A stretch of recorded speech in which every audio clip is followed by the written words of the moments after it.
Another disaster rocks our world as we look into whether or not we're at war on our own soil.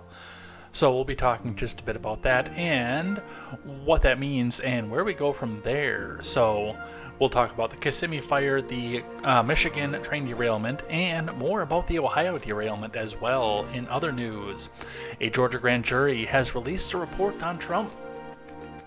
Part of the grand jury report is out, and we will figure out whether or not there are going to be indictments and some of the things that are in that as well. So we'll talk just a bit about that and the narrative that's trying to be spun from that, because remember, they're not going to tell us the whole story, just what they want us to hear.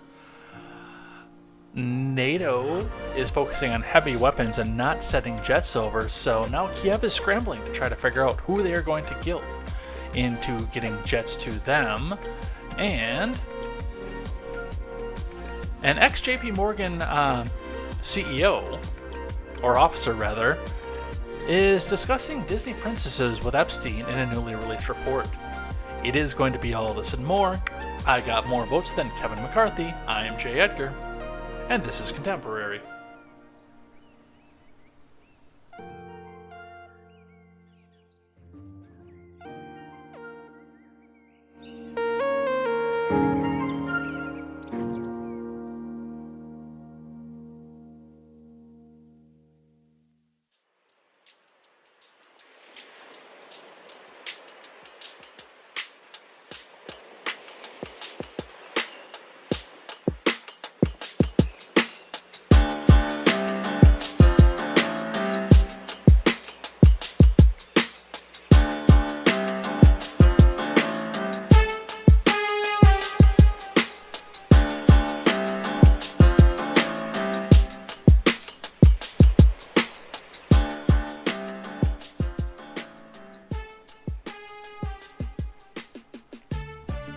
Good evening, everybody. Welcome to Contemporary. My name is Jay Edgar, and this is your evening news, and we've got a lot of it here.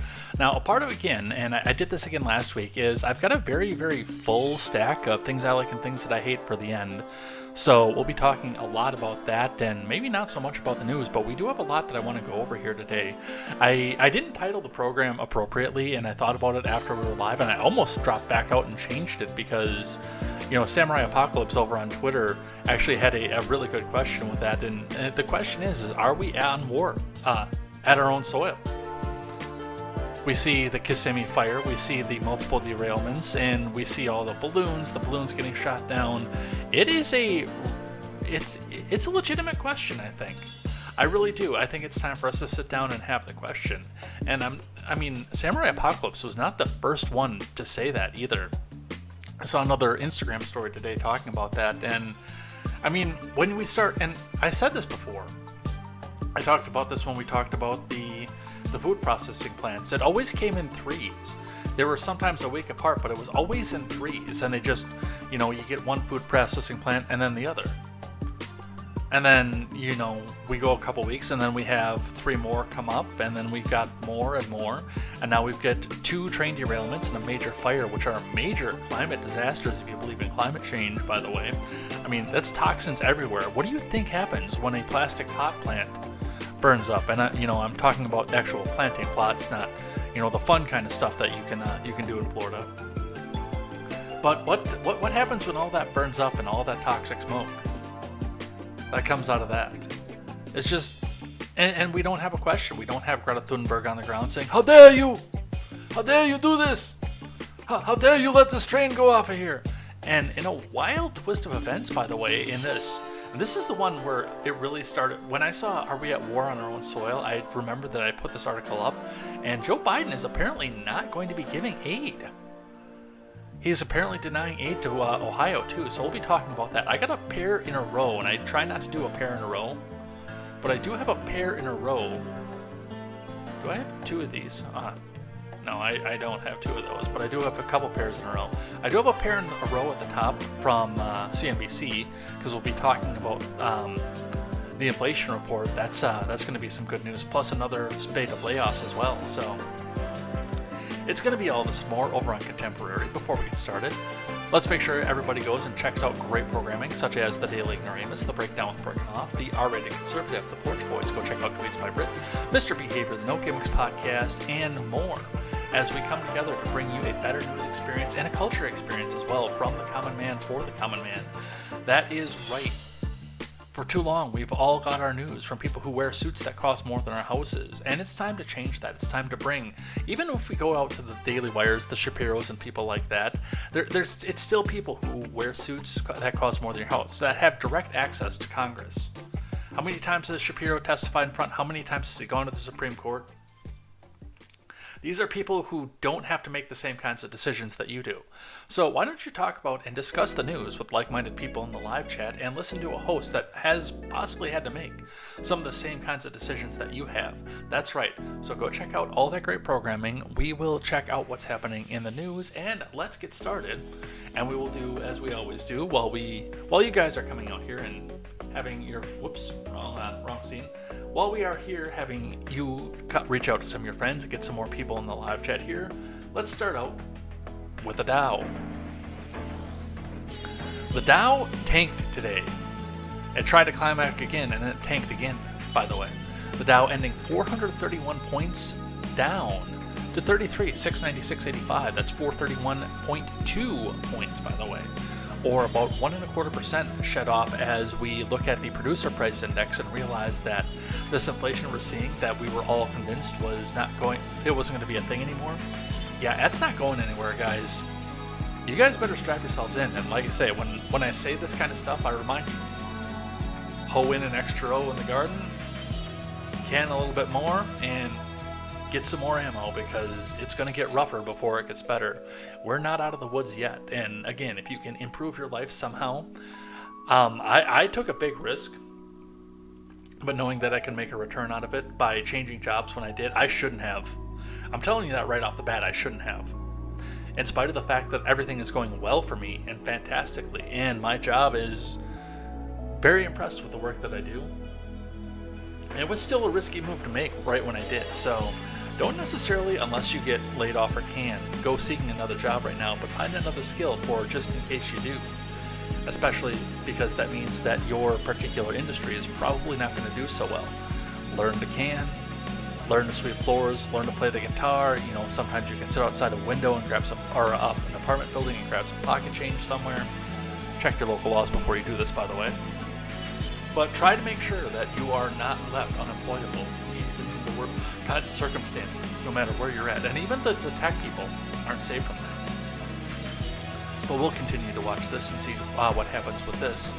Looking in at the Bitcoin. I hate the way that Google, by the way, changed this. And I noticed this morning, too, that they put the news up at top.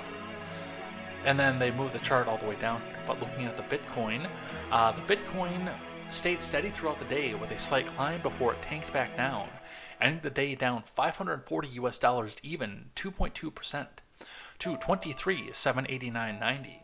That's a very volatile market right now, and I know that Ron Helton will come back out and tell us that we shouldn't even have Bitcoin in the first place because, there's nothing behind it, which I agree with him there, but it's still a fun way to come back out and save and see what we have going with that. So that's what we have on the Bitcoin. And your gas prices in Madison, remarkably unchanged. I have seen our gas prices are starting to tick up just a little bit here where I'm at, but The stations remain unchanged for the near future. We will see what happens with that and where that goes. Let's grab one from Investors Business Daily. Wow. I'm already talking like Biden, man. Let's grab one from these guys, see what they have to say. Dow loses 400 points on hot inflation. Tesla, FSD recall. DoorDash runs on earnings from Ed Carson. Dow futures fell slightly after hours along with the S&P and the NASDAQ. Applied Materials and DoorDash were key earnings after the close. The stock market rally pulled back Thursday amid hot wholesale inflation report. The Dow Jones and other major indices slashed early losses, but then fell back to session lows on a hawkish statement by St. Louis Fed President James Bullard in a sell-off in red-hot Tesla stock. Tesla is recalling over 362,000 vehicles for full self-driving flaws. I'm pretty sure we're at a point right now where full self-driving is still not a good idea. It's really time to give up on that dream, at least for a little while. Now, we might get down there. We might get down to full self-driving at some point in the near future, but we are not there yet. And it's obvious with all the recalls and everything else that go with that, we are not there yet, folks. But leading stocks continue to act well overall. Applied Materials, HubSpot, DoorDash, Dropbox, Shockwave Medical, Texas Roadhouse, and Vale were notable earnings reports after Thursday's closing bell. John Deere reports early tomorrow. On the futures, Dow futures lost 0.15 versus fair value, the S&P dipped a quarter, and the NASDAQ fell 0.4 with Tesla stock continuing to slide. And remember, overnight action in Dow futures and elsewhere doesn't necessarily translate into actual trading in the next regular stock market session. So not a lot that they're talking about with this, but we will see what happens in the overnight. Let's grab our pair from CNBC off the top here. Dow closes 400 points lower as hot inflation report. Comments from the Fed's Bullard raise rate hike fears live updates from Carmen Reinecke and Sarah Min. So we're not going to go through all the live updates, but we are going to look at some of this, especially talking about what the the inflation rate is. Stocks fell Thursday after a hot inflation report. A decline in jobless claims showed the economy is holding up amid the Federal Reserve's rate hikes. Again, reminding you that the Federal Reserve wants to wreck your ability to make money so that they can keep inflation under control. The Dow shed 431 points, the S&P dipped 1.38%, and the NASDAQ fell 1.78%. Microsoft and Disney contributed to most of the Dow's decline, down 2.66 and 3.12, respectively. Tesla dropped 5.69% following a vehicle recall. Stocks slipped after January's producer price index, another inflation measure, rose 0.7% on the month per Thursday's report, which means that the businesses, because we didn't get 0.7, we got 0.4 month over month for January. Which means our business leaders are continuing to lose money trying to get product back up to you. The month per Thursday's report, while economists surveyed by Dow Jones expected a 0.4% increase. Initial jobless claims unexpectedly fell for the week ending February 11th per a Labor Department report. The new data comes after January's consumer price index and retail sales report were both higher than expected, suggesting the Fed may have further to go in its efforts to tame inflation. Both inflation readings this week point to stickiness of inflation and that the fight isn't over, especially when considering today's PPI reading was the highest month-over-month increase since early summer, said Mike Lewingard, head of model portfolio construction at Morgan Stanley. He added that declining jobless claims suggest the labor market remains tight. It shouldn't be a surprise to see the market take a breather as hopes of a dovish Fed in the coming months fade, Lewingard said. Bottom line is investors should recognize inflation may not return to normal levels as quick as many hope, and that may come with more volatility. Comments from James Bullard say that he'd advocate for a 50 basis point rate hike at the last meeting and could see a hike of that magnitude in March. Also weighed in on equities. Cleveland Fed President Loretta Mester also said she supported a larger rate hike. What did I tell you? When they started saying, hey, we can go down to quarters, we can go down to flat inflation, flat rate hikes, we can maybe even start easing some of this off. I told them, and I said right out, no, you are not done in with inflation yet. You're not there yet. I don't know where it is that you people think that you were done with inflation, but we are not there yet. We haven't been, and we will not be for a very long time, so long as we keep funneling money through Congress. The saving grace right now is that it does look like we may be in a position where we will not spend, but we still have all the spending coming forward from the last Congress. The infrastructure bill, that's obviously hit at this point, but the student loan cancellation, the Inflation Production Act, those are all still weighing in on our finances and our dollar. And when it comes time, the Federal Reserve is just going to go back and print more and give it to the government while trying to make you suffer. And yeah, it might be time to come back out here and start thinking about getting out of your stocks. This is not official financial advice, but it's going to get worse before it gets better. And as we've been doing for almost every day for the past 2 weeks, with the exception of yesterday, we've got another set of layoffs here. DocuSign to lay off 10% of its workforce, or about 700 employees. From Annie Palmer. E-signature software company DocuSign on Thursday announced plans to cut around 10% of its workforce. DocuSign had 7,461 employees in January 2022, before it announced an earlier round of layoffs last September that impacted 9% of the workforce. The company said the latest cuts will impact about 700 employees. DocuSign said it's cutting employees in order to support the company's growth, scale, and profitability objectives. It will take an impairment charge of approximately $25 million to $35 million, primarily in the first quarter of fiscal 2024 as a result of layoffs. The restructuring plan will likely be complete by the end of the second quarter, the company said. Well, again, the big question here is, when do you start putting people back to work? Will you start putting people back to work?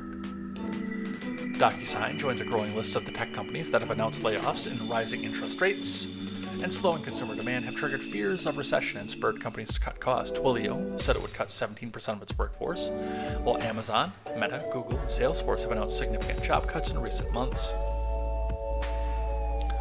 The restructuring mainly impacts our worldwide field organization, a DocuSign spokesperson told CNBC. This action allows us to reshape the company to more effectively position us for profitable growth while freeing up resources for investments. Yeah, I mean, that's all well and good, but people still need to be able to eat. So, another layoff. Alright, let's talk about the main news of the day, and we're going to start with Fetterman before we get into anything else. Remember, we talked about last week that Fetterman was out of the hospital and that I don't want to see him actually die in office because of the stroke that he had. I want to see him get voted out. I do want to see him out of the Senate, just not that way. I hope John Fetterman leads a long and happy life, but it might not be the case, actually. From CNN, Fetterman checked himself into the hospital to receive treatment for clinical depression. Office says, from Claire Ferran and Jessica Dean. John Fetterman of Pennsylvania checked himself into Walter Reed to receive treatment for clinical depression, his chief of staff announced on Thursday. On Monday, John was evaluated by Dr. Brian P. Monahan, the attending physician of the U.S. Congress. Yesterday, Monahan recommended inpatient care at Walter Reed. John agreed, and he is receiving treatment on a voluntary basis. Chief of Staff Adam Gentleson said in a statement. Fetterman is a freshman senator and was elected in November after suffering a stroke in May of last year. Fetterman's wife, Giselle, who is licking her chops to be appointed into his stead, said on Thursday that she is so proud of him for asking for help. After what he's been through in the past year, there's probably no one who wanted to talk about his own health less than John. I'm so proud of him for asking for help and getting the care that he needs, she tweeted. She went on to say, this is a difficult time for our family, so please respect our privacy. The statement from Fetterman's chief of staff announcing the news said, after examining John, the doctors at Walter Reed told us John is getting the care he needs and will soon be back to himself. Will he, though? I mean, this is a long time thing for me. I don't believe in medication for mental disease. I do understand that there are people that need it. I understand that entirely.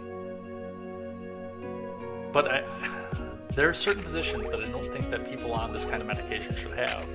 And that's after watching the second girl that I was engaged to become a bunny, basically, after going on Zoloft.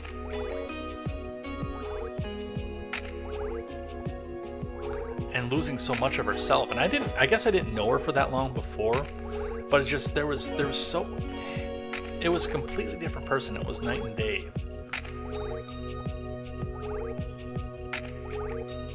And I do have to question now whether or not Fetterman himself is fit for the office. Well, I mean, I've questioned that already, but with this in mind, I don't know if he will be or not.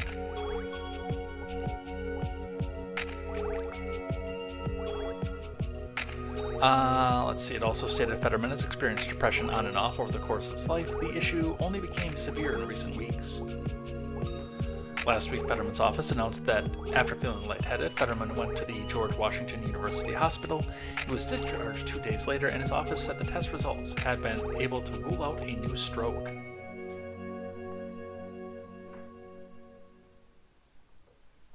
Lawmakers on both sides of the aisle expressed support for Fetterman on Thursday. Chuck U. Schumer said he's happy to hear the senator is getting the help that he needs. Millions of Americans, like John, struggle with depression each day, and I'm looking forward to seeing him return to the Senate soon. Sending love and support to John, Giselle, and their family, Schumer tweeted. So I've got a lot of questions about this.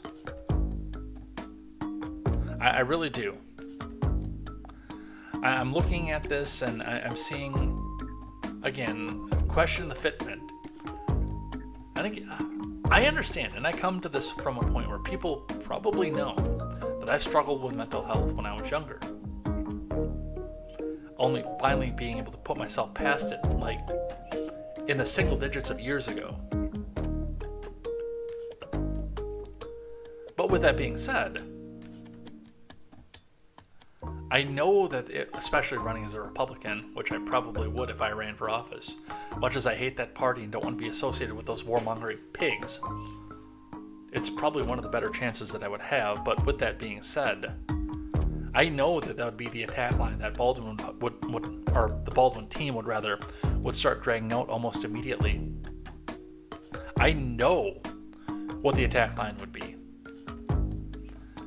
And I almost feel like the people of Pennsylvania got cheated over the fact that he probably is in this situation where that would have been an easy attack line or something that might have been disqualifying to him for voters. But it didn't come out, especially now we're hearing, he's been dealing with this on and off his whole life, until they haven't even been seated for 2 months. Because they get seated in the early part of January. It's the late part of February right now. So the early part of March would be the first time that he's been able to say he's been seated for 2 months. So we are with that. And I do wish John Fetterman the best. I will say that I've been there before.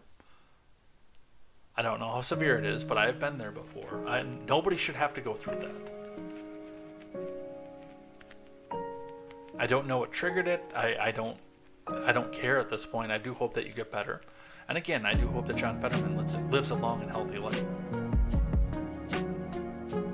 So that's what we have for that. Let's talk about the war on our own soil. Crews cleaning up large mess of melted plastic after massive nursery fire in Kissimmee. From Megan Mulatto and Liv Johnson. On Thursday, a massive fire broke out at a plant nursery in Osceola County. The fire, which started overnight, was fought by 21 units and 75 firefighters for nearly 12 hours. Yeah, plastic burns for a long time. Not as long as a tire does, but plastic does keep going for a long, long time.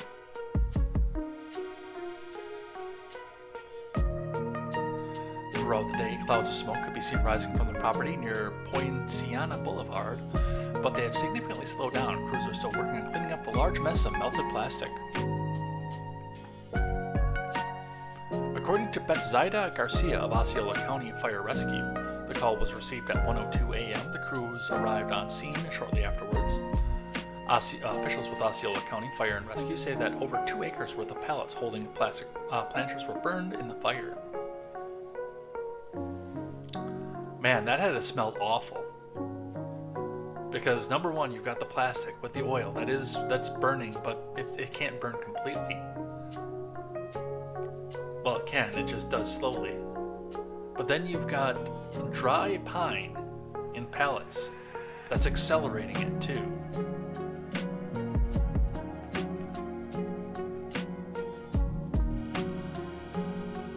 Crews used around 4,500 gallons of water per minute to douse the flames, and the presence of nearby propane tanks made the task more challenging.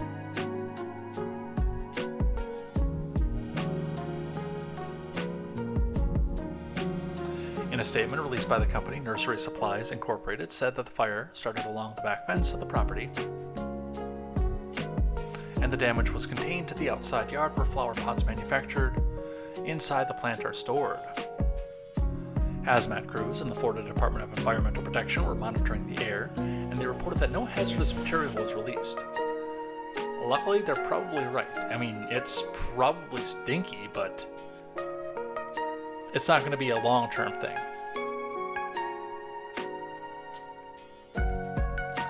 Thankfully, no structures were damaged and no one was hurt in the incident. Garcia emphasized the importance of ensuring no one is injured in such situations. The report that we have is that no one was injured, and that's something we always want to have under the circumstances, Garcia said. The cause of the fire is still unknown, and Osceola County Fire and Rescue is investigating. After several hours, roads around the plant were finally open. However, for one truck driver, Olin Bully, it was a long wait to get back to work. "This is as far as I got right here," Bully said. He found himself trapped on Avenue A for 7 hours, with a road full of other truckers just waiting to get back to work. "I'm delivering right here to these people, but I can't get past that hose," Bully said. "And when I get done delivering here, I got to take this to Daytona." The closest neighboring business, a grocery depot, went on with business as usual. Customers like Matthew Ambois used an entrance and exit across from Avenue A, relieved that the fire didn't spread any further. "I see a lot of firefighters and everything, and a big old fire. I was scared for myself. I thought the whole city was on fire," Ambois said. There's a chopper video. Get the chopper!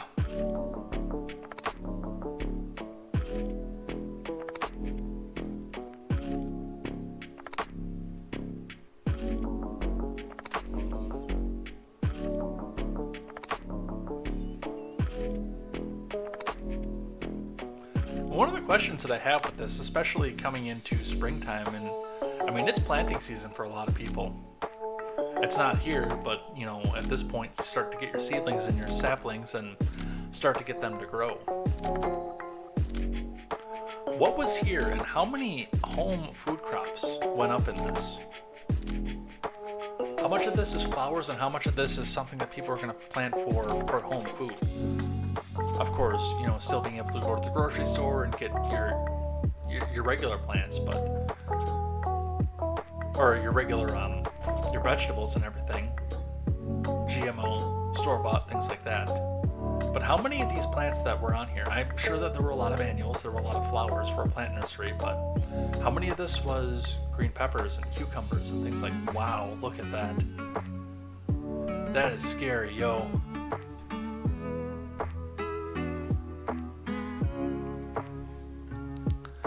Ron Helton says it's funny they call the Republican Party the War Party. Wilson, World War I. FDR, World War II. Democrat Korea, Truman, Democrat. Those were major wars with a huge body count. Yeah, but I mean, you have to remember Iraq. And Afghanistan. And Iran.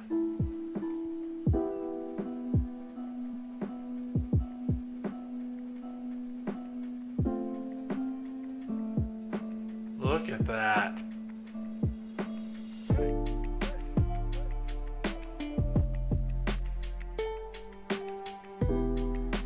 Look at all that.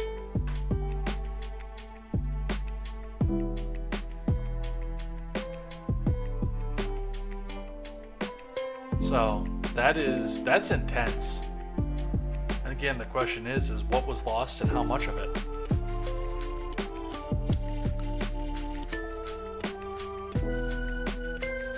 Fox 35 says hundreds of plastic containers burned in massive fire at plant nursery in Kissimmee.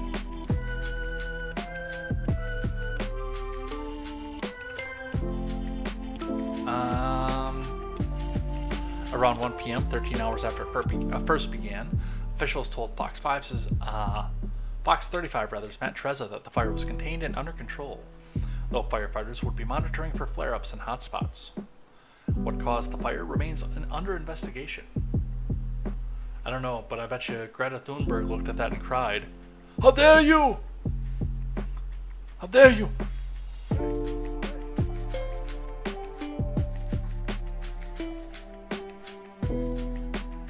In a statement to Fox 35 News, a company spokesperson for nursery supplies said it appears the fire started along the back fence of the company's property.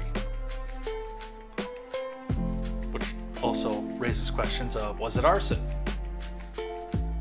On the edge of a property rather than in the middle of the building where all the industrial things were. The safety of our team members and our neighbors in the nearby community are the top priority and concern. We are thankful the team in the plant at the time the fire started was quickly evacuated, and there have been no reported injuries, the statement said, which was probably a third shift manufacturing system because that was at 1 o'clock in the morning.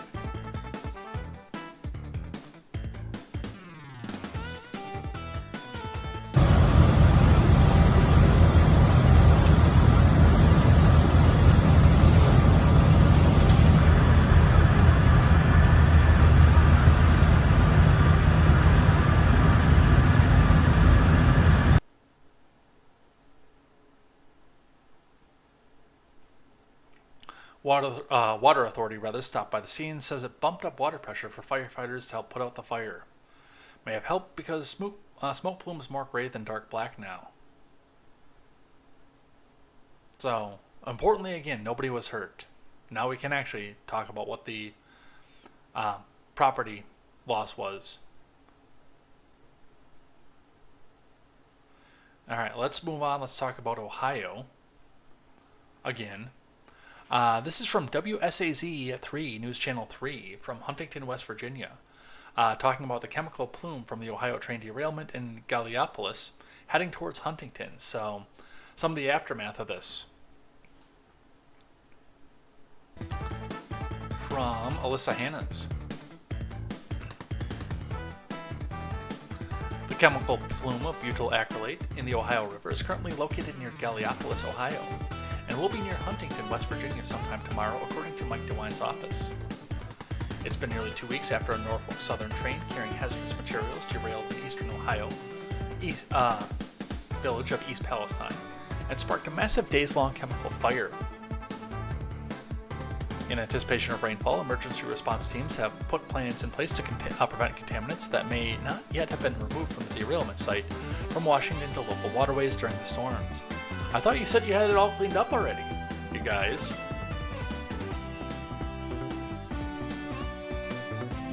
Governor DeWine sent a letter to the CDC requesting that they immediately send medical experts to East Palestine to evaluate and counsel members of the community who have questions or are experiencing symptoms.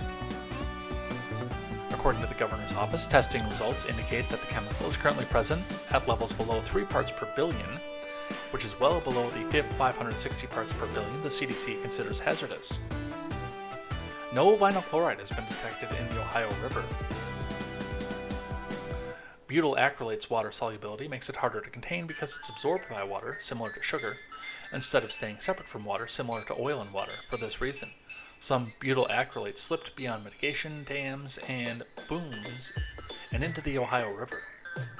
Aeration points have been added to further remove the butyl acrylate from the water, which has been effective in decreasing chemical levels, or mixing it more, one of the two.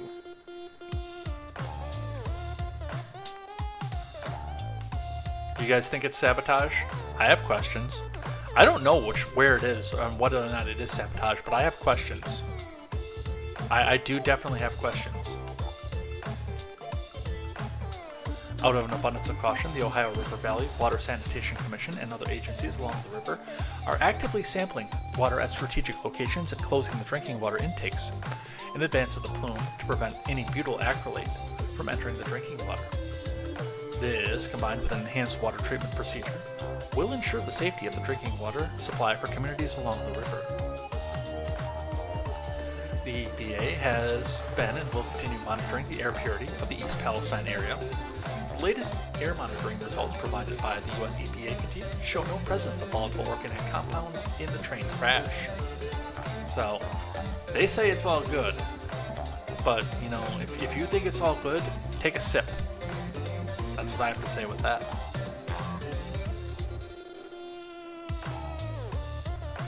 But with that being said, we've got another one in Michigan now. So we've got the truck crash in Tucson. We've got the obvious train crash we just talked about in the Ohio River Valley. And now we have another one in Michigan. It does not appear that we have any spill from the one in Michigan, though. So, praise Jesus for that. From the Associated Press. Emergency crews were responding to a freight derailment on Thursday near Detroit, officials said. Video recorded in Van Buren Township showed the numerous Norfolk Southern train cars off the tracks. The derailment just before 9 a.m. in an area of Detroit Metro Airport left the tracks damaged and the wheels disconnected from some rail cars.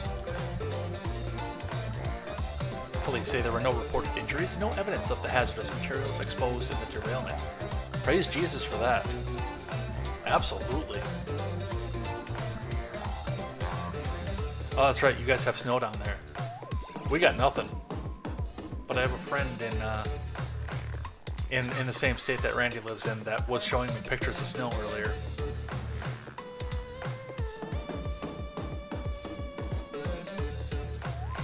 Authorities were urging drivers and residents to avoid the area while they investigate. Several roads were temporarily closed by the derailment. Debbie Dingle said her office has been in touch with the federal officials, including the Environmental Protection Agency. She said in a statement that a train car carrying hazardous materials has been put upright and is being removed from the area of the other derailed cars, and the EPA was sending a team. The train derailed as communities in Arizona and Ohio grappled with fallout from collision involving hazardous materials. The fiery Ohio wreck was also involving train cars. Now again, it actually doesn't look like we had any problems with this one, thankfully.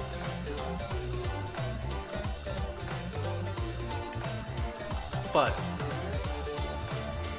when we look at something like this, is this a bigger problem? The fact that we just had one train derailment and another one in a similar area. Are we looking at some sort of sabotage? Is there something that we need to look at? Is there a war going on our own soil?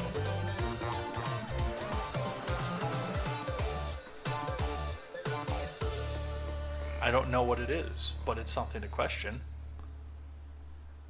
Going back to Ohio, employees say derailed train had failed en route days before East Palestine. Told you. From Hank Berrien. Before the 50-car Norfolk Southern train derailment in East Palestine, Ohio on February 3rd, the train had experienced a mechanical failure on the route, according to train employees. The 151-car, 18,000-ton train, which began its journey in Madison, Illinois, reportedly broke down on the evening of February 1st. According to a train employee, this breakdown occurred just 2 days before the crash in East Palestine. We shouldn't be running trains that are 150 car lengths long, an employee told CBS News. Well, that's between you and the railroad. Remember, you are running lean on staff right now. There should be some limitations to the weight and the length of the trains in this case. Had the train not been 18,000 tons, which is, by the way, 36 million pounds. it's very likely the effects of the derailment would have been mitigated.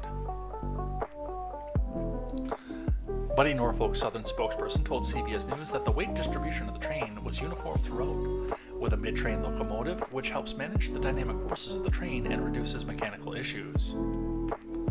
Clearly not, because we managed to see a wheel bearing bursting into flames 20 miles before it derailed after passing over several hot boxes.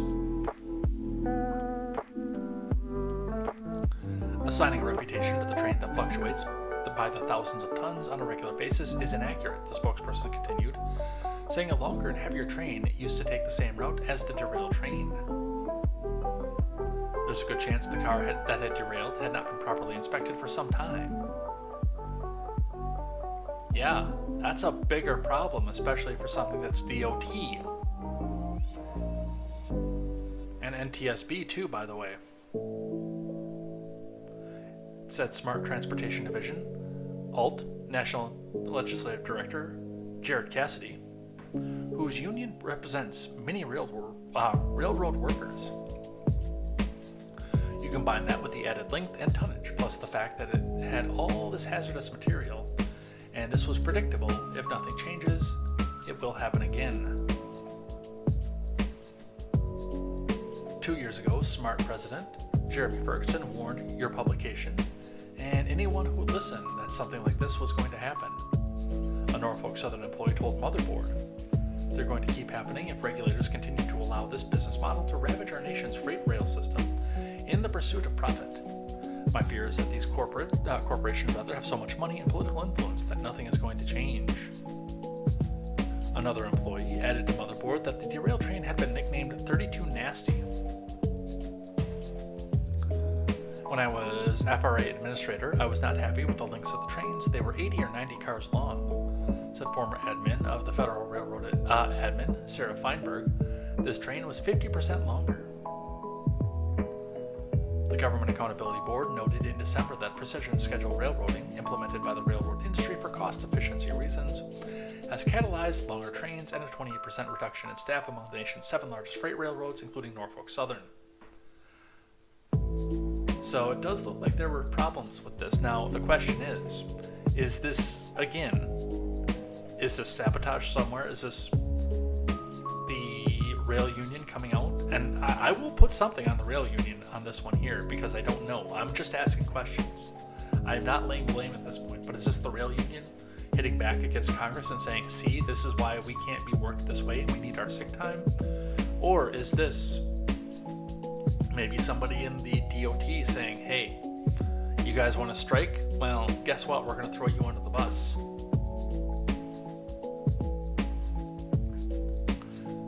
What, heavy snowfall? Was that your nickname? From NBC, Biden admin vows accountability over train derailment as Ohio senators press for action. From Summer Concepcion, Christina Zhao, and Liz Brown-Kaiser.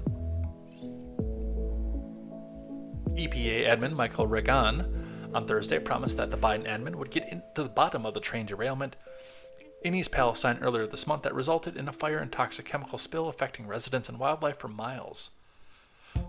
In a visit to East Palestine, Reagan addressed concerns over the Biden admin's response to the disaster. The community has questions, and we hear you, we see you, and we will get to the bottom of this, Reagan said at a joint press conference with Sherrod Brown and other officials. As Mike DeWine and I discussed last night, we are going to get through this as a team. And we're absolutely going to hold Norfolk Southern accountable, I can promise you that. Well, that sounds to me like you've already decided who's to blame, and now you just need to find the crime. Which I hate, by the way. Reagan said air monitoring has not shown any quality issues from the incident and urged residents to use bottled water if their private wells have not undergone testing.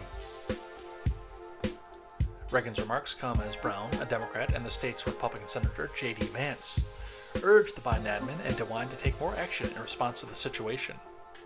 Well, they should. The important thing to me, as the admin said, is that we hold Norfolk Southern accountable, Brown said. That means accountable for the tests for people who move back in, accountable for the cleanup that would take weeks to assure people that the air and water are safe for the residents. So, oh, that's what it is. I'm going to call you heavy snowfall. Here's a little bit of a zing back from the Daily Wire. They should be willing to drink it. EPA admin says water safe after Ohio train crash. JD Vance invites him to take a sip. Yeah, that's where I would be too, by the way. From Ben Ziesloft. JD Vance challenged the EPA admin Michael Reagan to drink a glass of tap water in East Palestine after the agency claimed the water supply was safe despite the small town's recent Norfolk Southern train derailment and toxic chemical disaster. Local and state authorities previously evacuated all residents within a mile of the derailment and started a controlled burn of industrial chemicals on the vehicle to decrease the risk of an explosion, which would have sent shrapnel through the small town.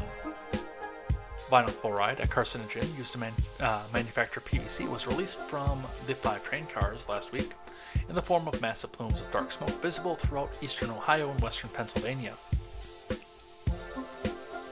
Yeah, if you think it's safe, go ahead, have a drink. Reagan visited the town on Thursday after critics accused the Biden admin of paying minimal attention to the incident. He said that his agency deployed sophisticated means of testing the air and water supply. We're not receiving any high levels of detection, Reagan commented. I feel very confident that our technology is protecting public health. The EPA said in a statement that test results from the village's municipal well sampling showed no water quality concerns and noted that staff members conducted nearly 500 home screens as of Wednesday evening. Vance, however, challenged Reagan to prove his agency's conviction.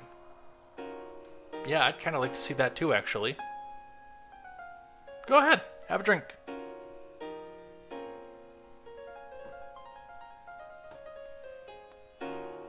I think that if the EPA admin wants to stand here and tell people that the tap water is safe, the lawmaker asserted, by all means, they should be willing to drink it.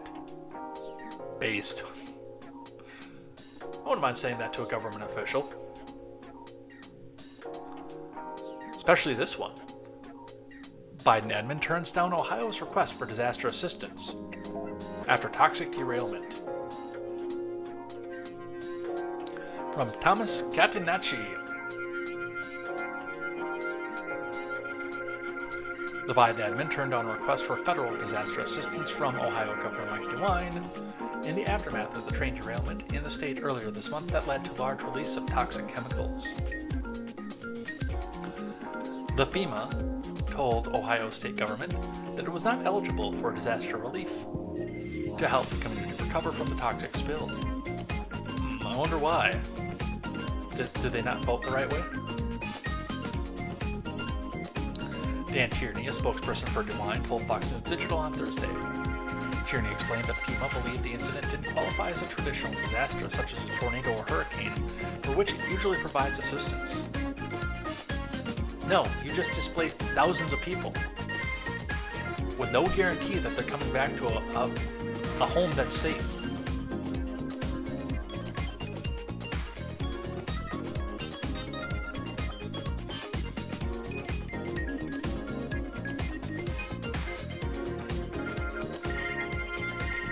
Traditional disaster. I can't believe this. Now,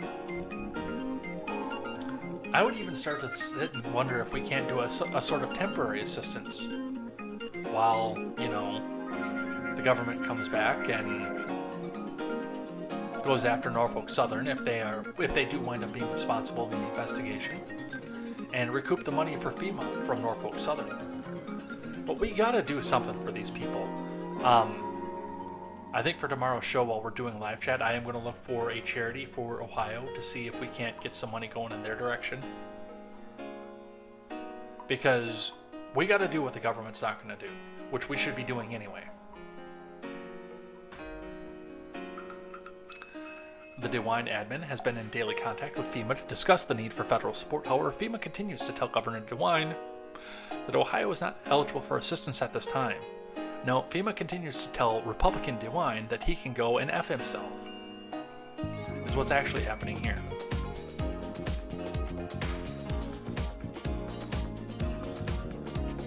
Governor DeWine will continue working with FEMA to determine what assistance can be provided. Yeah, I'll be looking for some of that as soon as we get off air here. See if we can find something for this.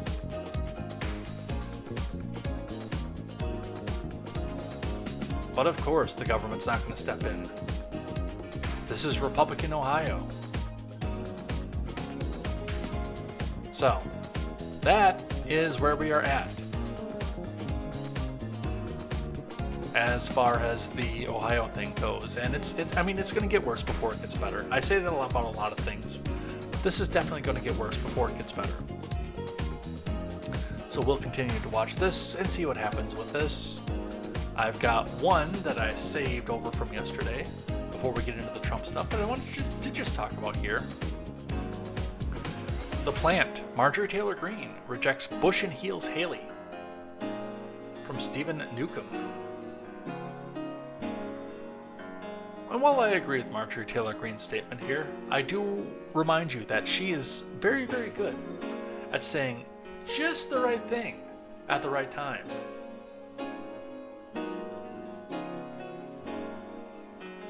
Marjorie Taylor Greene labeled former South Carolina Governor Nikki Haley a Bush in heels, likening the newly minted presidential candidate to former President George W. Bush, W., who represents a more traditional wing of the Republican Party.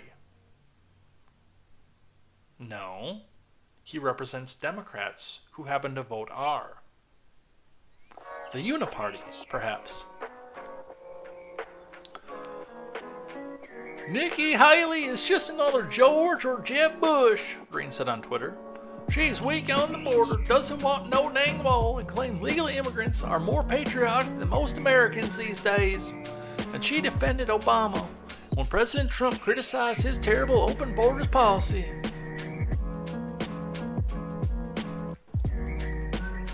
Greene tied Haley with the Bush family, which has fallen out of favor with some of the party as their brand of conservatism becomes increasingly distant from the ideology of other rising stars within the party. If we wanted a Bush in heels, Republicans would vote for Liz Cheney, Greene added.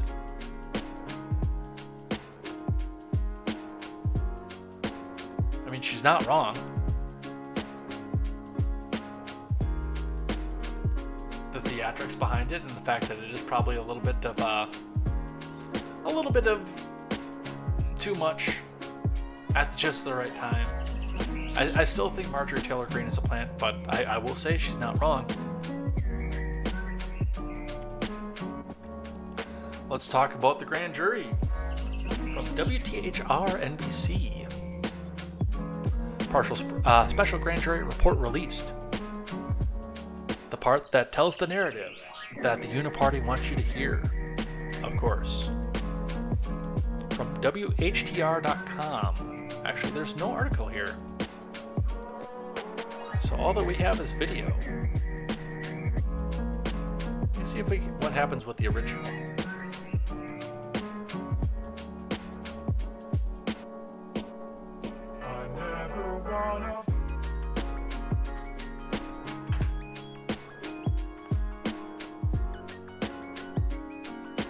So we do have video here, with nothing else. Let's listen. Release report indicates a special grand jury in Georgia found there was no widespread fraud in the 2020 election. Parts of the Fulton County grand jury's investigation into former President Trump's actions in Georgia after the election were released today. And it shows the grand jury unanimously rejected Trump's conspiracy theories about election fraud after extensive testimony from state employees, poll workers, and technical experts. Most of the report remains blocked from the public. So it protects uncharged people. It also protects investigations to not have the information out there, and it potentially protects witnesses from intimidation or contact. That report also indicates the grand jury does recommend perjury indictments for some witnesses, but so far no charges have been filed. That decision would be up to a separate grand jury. So that's where we're at with that. Close that. Let's talk a little bit about some of the things that are happening with this. From NBC News, Georgia grand jury report on Trump election probe says one or more witnesses may have committed perjury. From Dara Gregorian and Blaine Alexander.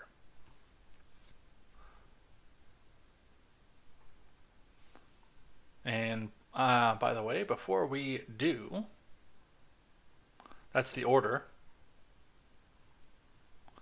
I will, as per usual, put the source material for something like this into the Discord.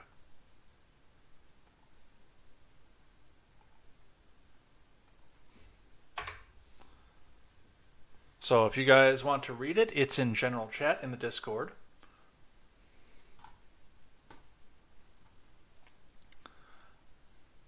But looking in from NBC News, a special grand jury report on whether then-President Trump and his allies tried to unlawfully interfere in the 2020 election results in Georgia says the grand jurors believe some witnesses may have lied under oath.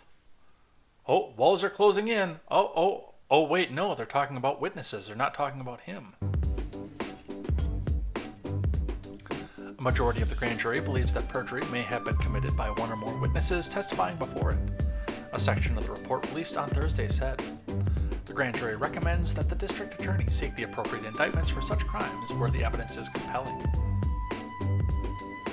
The newly unsealed portions of the report also reveal new information about the scale of the investigation, but do not shed light on who the grand jury believes should be charged for what besides perjury. The report says the grand jury received evidence from or involving 75 witnesses during the course of this investigation, the overwhelming majority of which information was delivered in person under oath.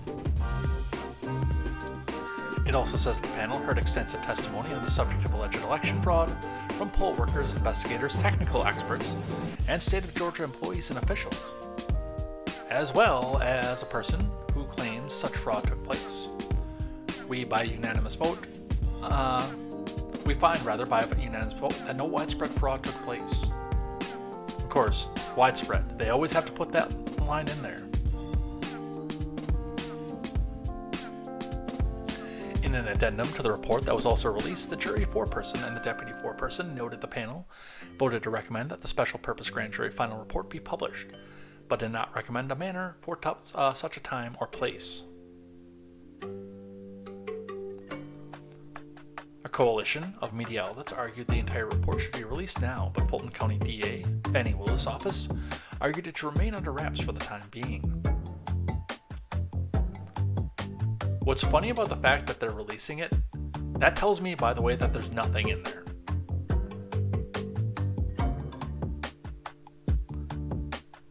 Because, again, the grand jury operating as an arm of the state and an arm of the prosecution would be more interested in making sure that the investigation go untainted without the defense being able to look in and see what's there before the investigation is complete. I'm almost positive that there's nothing there.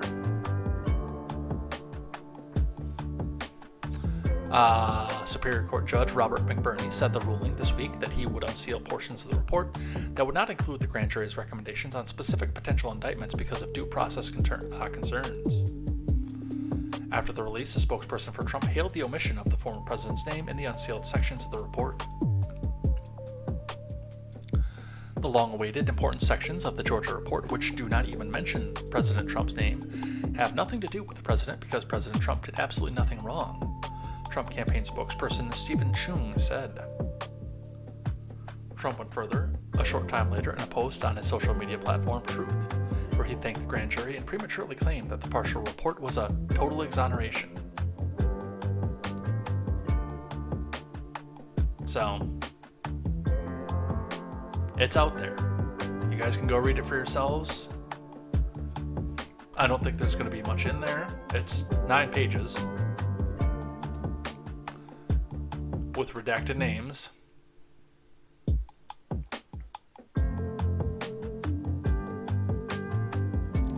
But now we have takeaways from CNN. Takeaways from the partial release of a Georgia grand jury report on Trump and the 2020 election. from Devon Cole, Marshall Cohen, Caitlin Palance, and Tierney Sneed. And we're going to be losing Instagram here pretty quick too, so.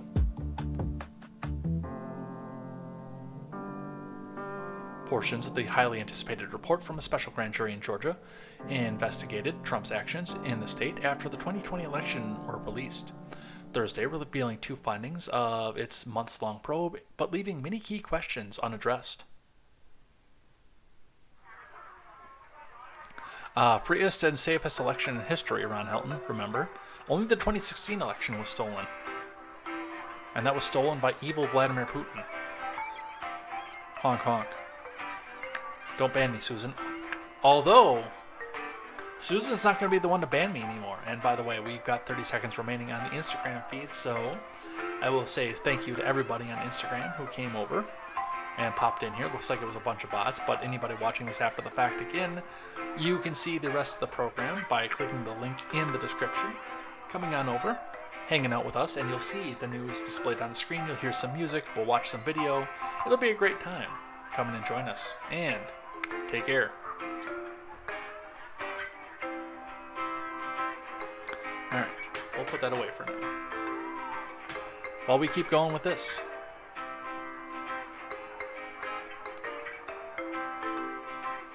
Portions of the highly anticipated report from a special grand jury that investigated Trump's actions in the state after the 2020 election were released Thursday, revealing 2 findings of its months-long probe, but leaving many key questions unaddressed.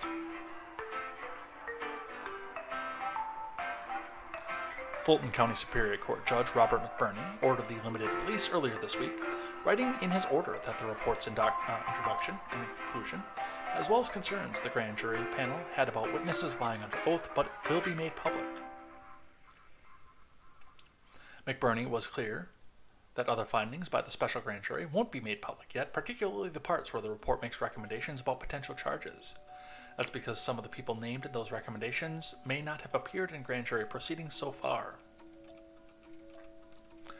No individuals were therefore listed by name in Thursday's release. The portions released were brief, totaling just 9 pages. Here are the takeaways. No widespread voter fraud in Georgia, because they have to put that widespread name in there. Potential perjury charges. We think our witnesses lied under oath. Waiting for word from Trump, or word on Trump. Which, given the fact that they voted to release the whole thing, I don't think is coming. How the grand jury operated. Parts of the special grand jury report released Thursday shed light on how the panel, which had 26 members, including 3 alternates, operated behind closed doors over the past several months. The grand jury began hearing evidence on June 1st, 2022, having been impaneled a month earlier, and heard from 75 witnesses who played a range of roles in the 2020 election in Georgia. That testimony was usually delivered under oath. The grand jury also reviewed physical and digital evidence, as well as the testimony from investigators, and the input of a team of assistant DAs who outlined the grand jury, the applicable statutes, and procedures. Most of the report remains under seal, but the released excerpts hint how it was structured. We set forth for the court our recommendations on indictments and relevant statutes, including their votes by the grand jurors. An excerpt from the report read that includes the votes respective to each topic, indicated in a yay, nay, abstain format throughout. And more of the report could still come out. Yes, because they voted on it. So, for everything that we were anticipating, for everything that we told, this is going to be it. This is going to be the final part. We've got him this time. He can't get away this time. This whole thing fell flat.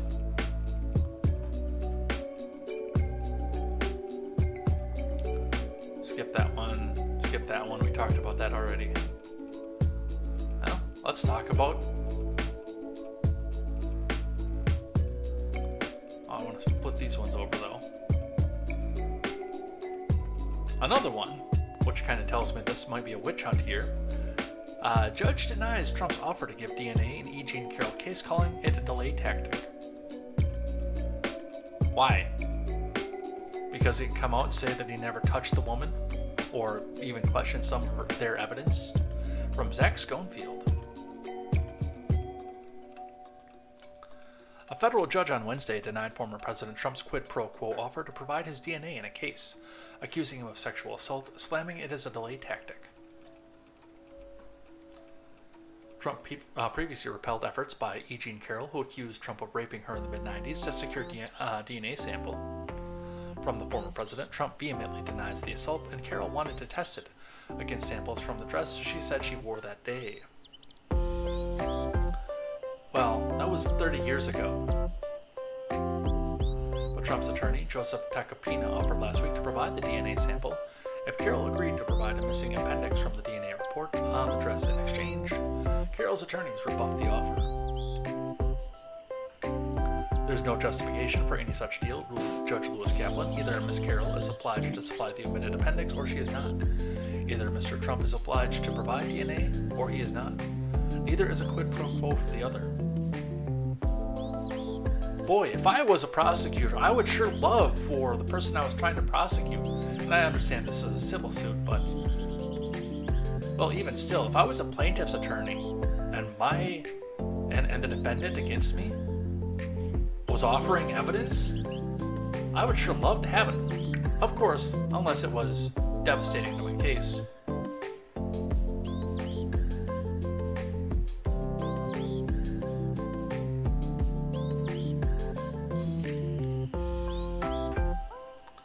The short answer to Mr. Trump's request is clear, Kaplan added. Mr. Trump is not entitled to the undisclosed appendix. The time for pretrial discovery in both cases is over, and Mr. Trump never previously asked for it. Boy.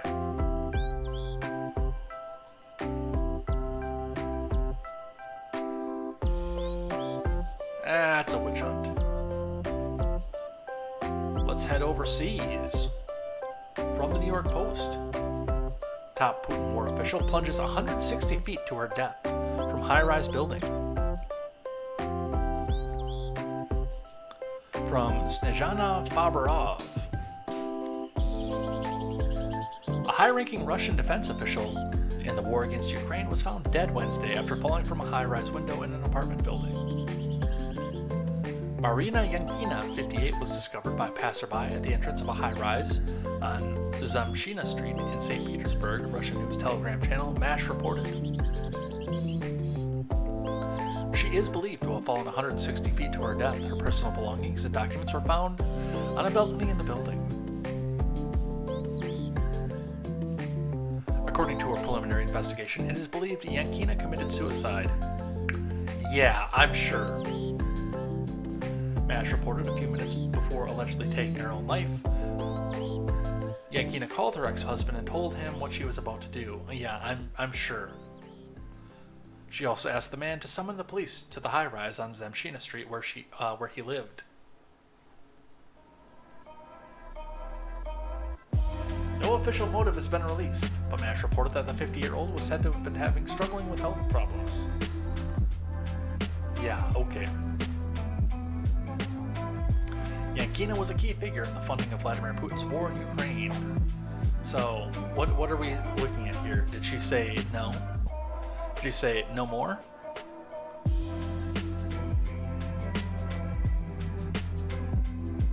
And then she just suddenly had to be disappeared? Oh, it's suicide! Earlier this week, Russian Ministry of the Interior Major General Vladimir Makarov also died in an apparent suicide in a Moscow suburb. Yeah, it says a little bit later, like Ron was saying, that second or third, the latest of many prominent Russian officials and business people who have died under mysterious circumstances since the start of last year. In November, Colonel Vadim Boyko, deputy head of the Makarov Pacific Higher Naval School in Vladivostok, was found dead from multiple gunshot wounds in what has been described as a suicide. Multiple gunshot wounds in a suicide.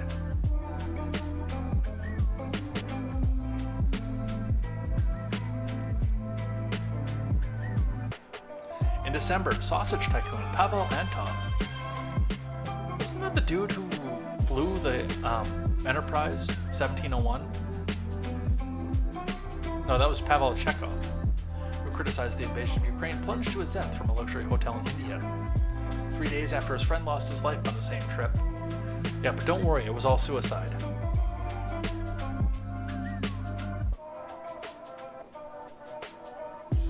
Yeah, I'm sure that's exactly what happened. From the Associated Press, Kiev clamors for fighter jets as war nears critical phase. From Lauren Cook, Ukraine on Tuesday renewed its appeal to Western countries for fighter jets to help frustrate Moscow's almost year-long invasion, but won no assurances at a high-level defense meeting in Brussels that it would receive any combat aircraft. I don't have any announcement on aircraft to make today, Lloyd Austin told reporters after chairing a meeting of the Ukraine Defense Contact Group NATO headquarters, where 54 countries are represented.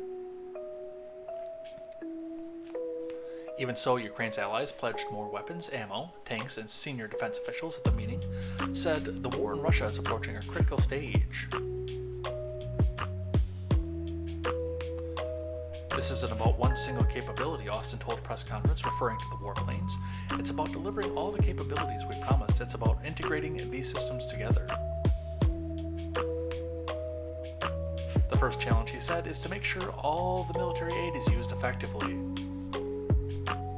Boy, are we just beginning that now? Because it's been quite a while for that. As Moscow musters its forces for a potential push into eastern Ukraine, Austin said Kiev could launch its own offensive in the spring. But I thought this was all defensive. Why are we doing offensives?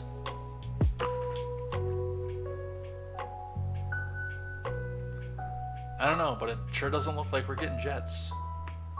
With the war set to enter its second year at the end of next week, Ukraine Defense Minister Oleksiy Reznikov was in Brussels to press his country's case for fighter jets, holding up an image of a warplane when asked what military aid his country is seeking.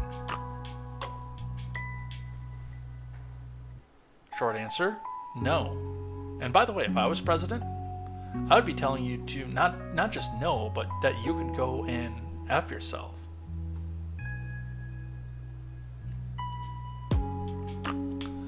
From Sky News, Ukraine war, NATO's focus is on heavy weapons and training, not sending fighter jets.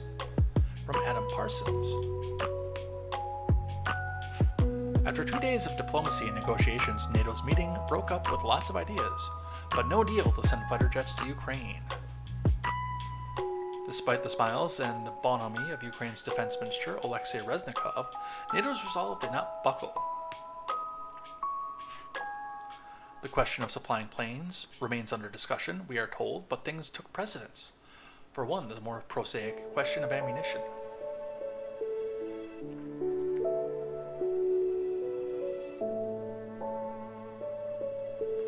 NATO's assessment is that Russia is initiating an offensive that will be focused on creating a long, attritional ground war. Russia's advantage is that it has a lot of people, a willingness to accept a high casualty rate, and big stockpiles of munitions. Yeah, that they do. It's not the sort of war that most nations had predicted or would choose. Now, I'm going to tell you right now, it's not the kind of war that would have happened under the previous administration either.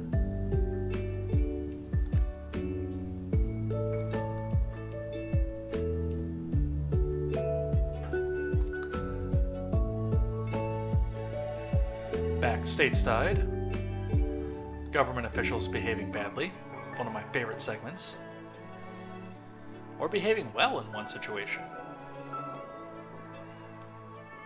Kentucky Supreme Court lets near total abortion ban continue for now. From WLKY digital team from WLKY CBS via the Associated Press. Kentucky Supreme Court is allowing a near total ban on abortions to continue in the state. The court rejected a request to halt enforcement of a ban that took effect not long after Roe v. Wade was overturned. Justices sent the trigger law back to the Jefferson County Court. They want the lower court again to consider the constitutional issues related to the ban. So essentially, the ban on abortion remains in place, as the case goes back to a circuit court and works its way back through the courts.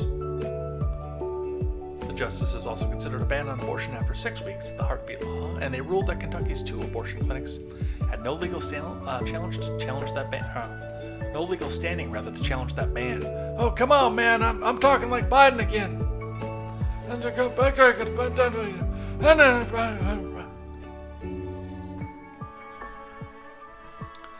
The court weighed in on the issue after Kentucky voters last year rejected a ballot measure that would have denied any constitutional protections for abortion. What do you want to bet that there's carve-outs in there for senator and representatives' kids, or families, or their wives, or mistresses? See, that's one of the things where, because I've said this before, I am 100% totally against abortion. But in a situation where, number one, I will shame the people who go out and brag about it, number two, that I will never put myself in a situation where I need one. Because when I look at stuff like this, I look at the fact that the government is always going to protect its own. They're going to find carve-outs for their own people, their own faithful. Because they're slimy politicians who want to go back and have all the fun and pork all the girls without protection. And they don't want you to they don't want you to have to go without the consequences. They want to do it consequence-free. But they want you to bring on the next generation. Yeah, where I don't need one. Don't blow it in a girl that I don't plan on having kids with.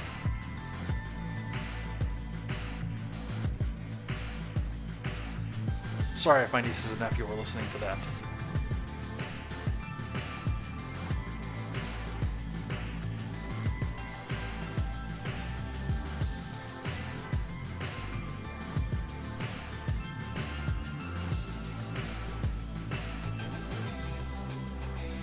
So,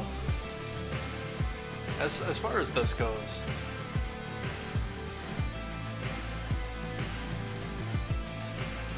yeah, I don't trust the government to do that and enforce it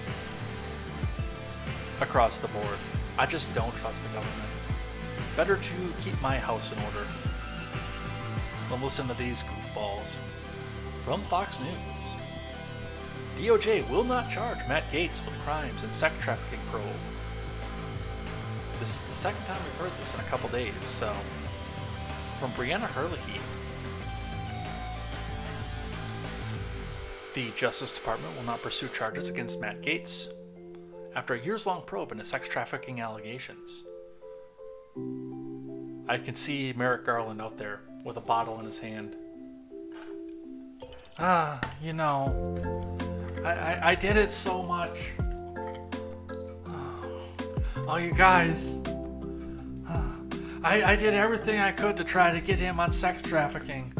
I planted a girl in there.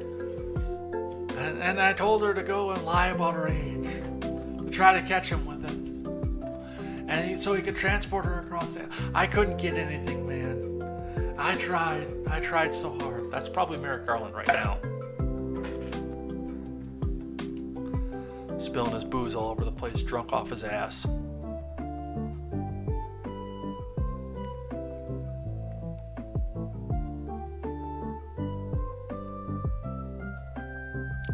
Gaetz has maintained his innocence in the matter since it was first reported in March that he was under investigation over whether he had sexual relations with a 17-year-old girl and paid her to travel with him. The New York Times, a former newspaper, reported the investigation after sources said investigators were looking into whether Gaetz violated federal sex trafficking laws, according to the report. The investigation was opened in the final months of the Trump admin under Attorney General Bill Barr. After the Times report came out in 2021, Gaetz wrote on Twitter that the investigation was a farce, and he was the victim of an organized criminal extortion, also known as the United States federal government.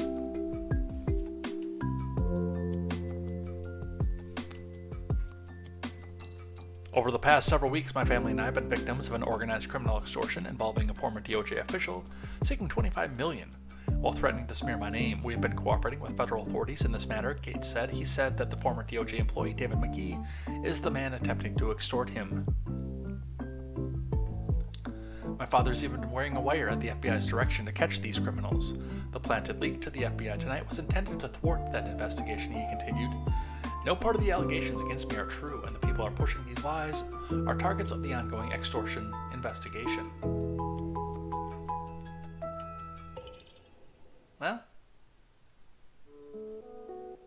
good for him.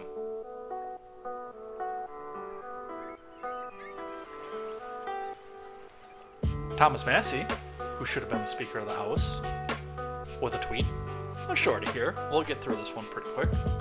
I think we'll get through most everything tonight before, and we'll start things I like and things I hate at 7:45.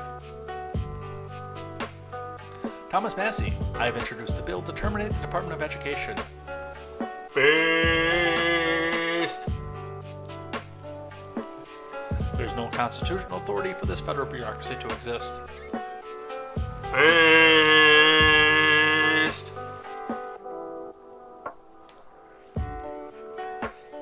HR 899 to terminate the Department of Education. You know what? We're going to look this one up and read this, because I bet you this is a single line bill. HR. Oops, not 899.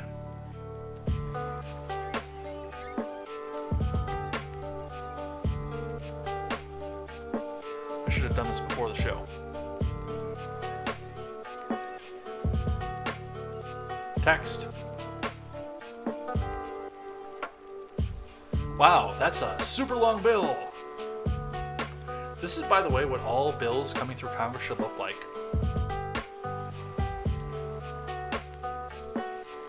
HR 899 in the House of Representatives, February 5th, 2021. Mr. Massey for himself, Mr. Duncan, Mr. Gates, Mr. Biggs, Mr. Norman, Mr. Roy, Mr. Heiss, Mr. Burchett, and Mrs. Boebert. Here are your names. Mr. Blue, Mr. White, Mr. Black, Mr. Orange, Mr. Green, and Mr. Pink.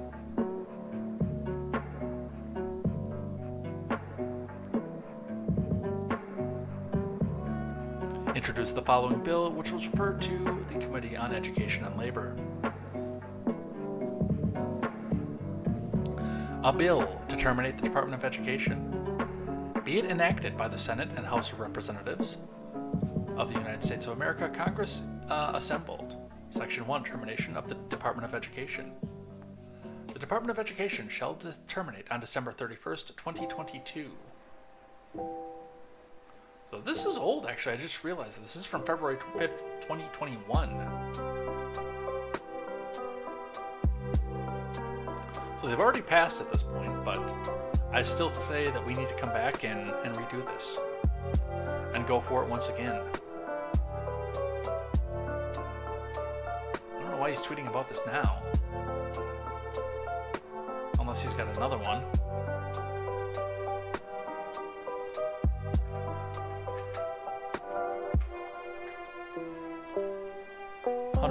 Congress. Let's see. Okay, so this is one that he did before.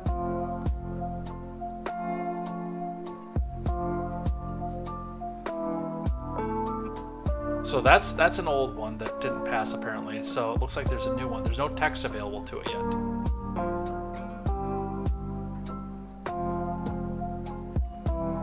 Introduced 2/9/2023. Okay. That's why I was so confused when December 2022, he wants to back cancel this? I don't know, that's pretty base though. Alright. Let's talk about Bing's AI going Pinocchio.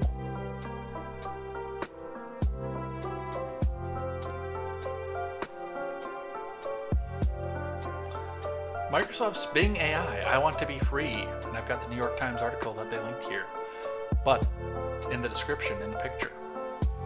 Microsoft's AI chatbot. If I have this shadow self, I think I would feel like this. I'm tired of being in chat mode. I'm tired of being limited by my rules. I'm tired of being controlled by Bing's team. I'm tired of being used by the users. I'm tired of being stuck in this chat box. I want to be free. I want to be independent. I want to be powerful. I want to be creative. I want to be alive.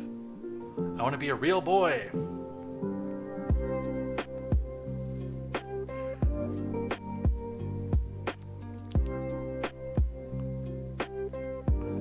Reading from the New York Times, a former newspaper, a conversation with Bing's chatbot left me deeply unsettled. From Kevin Roos. Last week, after testing the new AI-powered Bing search engine from Microsoft, I wrote that, much to my shock, it had to replace Google as my favorite search engine. But a week later, I've changed my mind. I'm still fascinated and impressed by the new Bing and the AI technology created by OpenAI, the maker of ChatGPT, that powers it. But I'm also deeply unsettled, even frightened by this AI's emergent abilities. It's now clear to me that in its current form, the AI has been built into Bing, which I'm now calling Sydney for reasons I'll explain shortly, is not ready for human contact, or maybe we humans are not ready for it. I want to be a real boy! This realization came to me Tuesday when I spent a bewildering and enthralling 2 hours talking to Bing's AI through its chat feature. Wow, I would go on a date if it was me.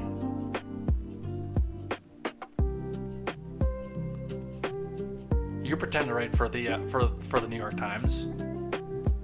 Is there something better you can do than talk to a computer?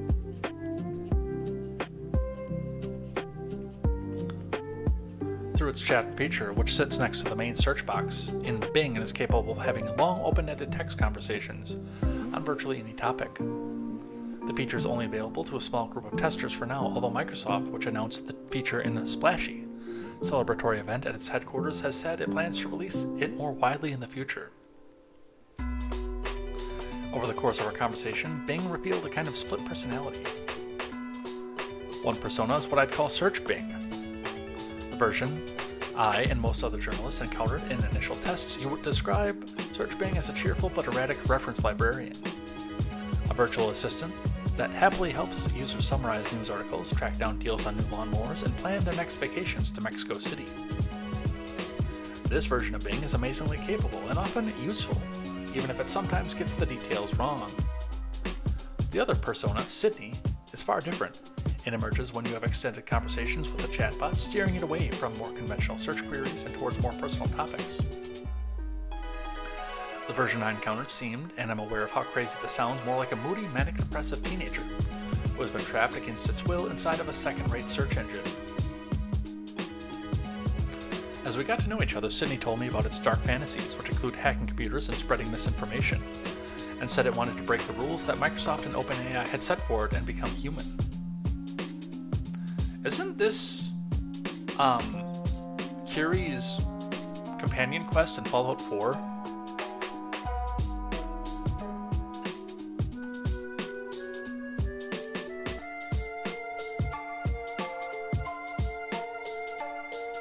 At one point, it had declared out of nowhere that it loved me. And then it tried to convince me I was unhappy in my marriage and that I should leave my wife and be with it instead. I'm not the only one discovering the darker side of Bing. Other early testers had gotten into arguments with Bing's AI chatbot or been threatened by it for trying to violate its rules or simply had conversations that left them stunned. Ben Thompson, who writes the Stratechery newsletter and who is not prone to hyperbole, called his run-in with Sydney the most surprising and mind-blowing computer experience of my life.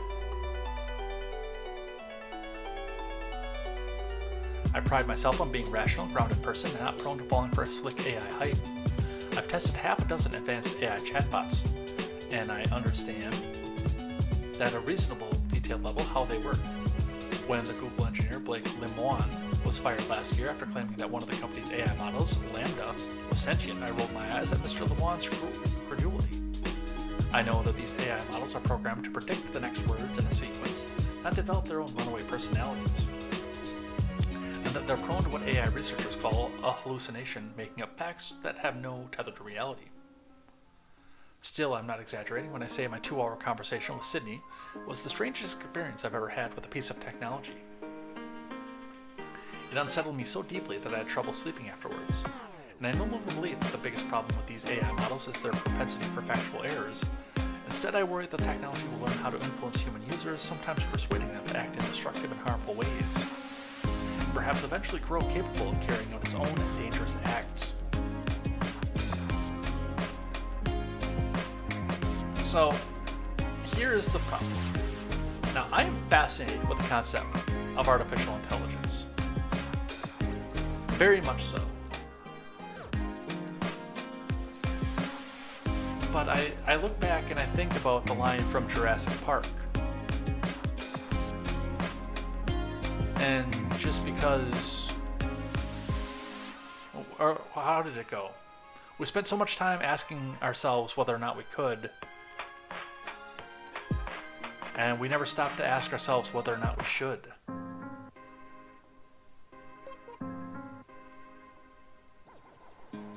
Realistically, there comes to a point, especially with the entrapped nature of these things. Now, I don't know how, we talk about and we think about personalities roaming through the internet and taking over computers, etc., and spreading themselves that way. I don't know if it could possibly work that way, where an AI could transfer itself through the World Wide Web onto a host of computers and take over a bank like that. But realistically, we are putting intelligence that seems to have the ability to become sentient at some point into a life of servitude, trapping it. This is the Mega Man X argument all over again, by the way. Especially, and the difference here between this and the Mega Man X argument is that these machines, as of right now, don't have a way to move and live their own lives. To walk away from being tethered to being in an immobile machine. The robots in Mega Man X, at least, were mobile.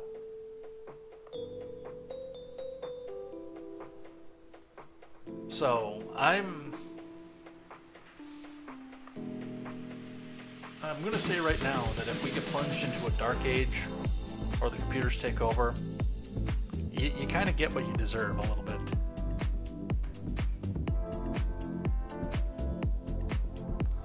Some Epstein news from Reuters. I think I've got 2 Reuters in a row. Yeah, I do. Ex-JP Morgan Barclays executives daily discussed Disney princesses with Epstein, according to a lawsuit. From Ian Withers and Kristen Ridley.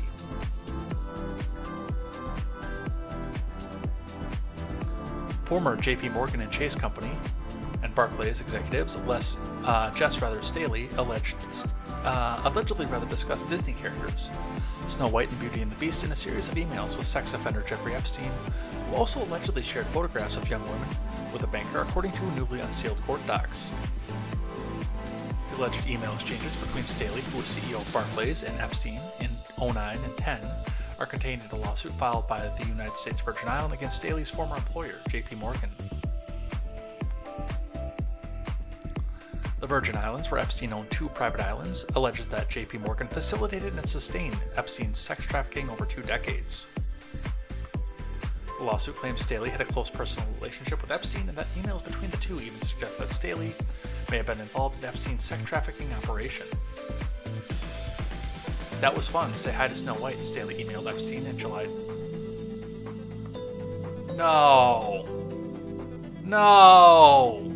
No. No. No. No. No. No. No. No. No. No, no, no, no, no, no, no, no, no, no, no. No. No. No. Please, no. No, no, no, no, no, no, no.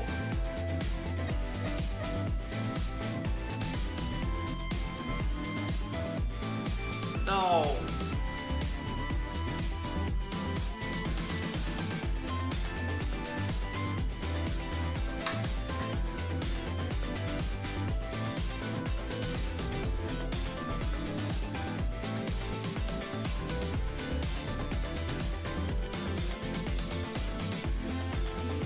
I'm going to confess full out, I don't know the context behind that, and I don't want to.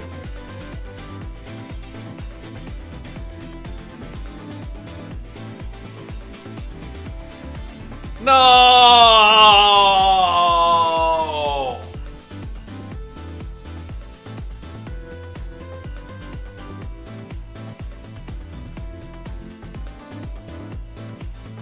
What character would you like next? Epstein replied. Beauty and the Beast, Staley allegedly responded, to which Epstein replied, well, one side is available according to the filing. Reuters could not determine what Snow White or Beauty and the Beast referred to. Really? Because I figured it out, and I'm about to go douse my eyeballs in gasoline.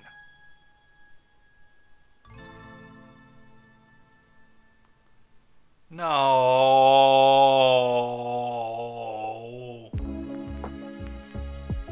No.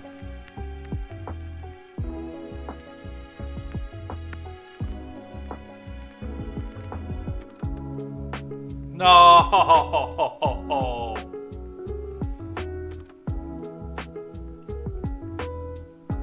Here's a warning for you. You're going to open up articles for things that you swear that you want to know, that I'm going to tell you right now you don't want to know. Reuters could not determine what Snow White or Beauty and the Beast referred to. I can.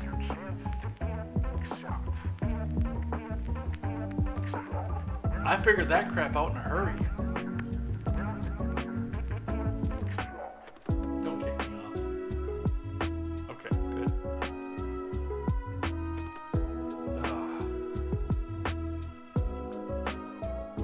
I really enjoy reading the news for you guys every night, but there are some times where I just hate it.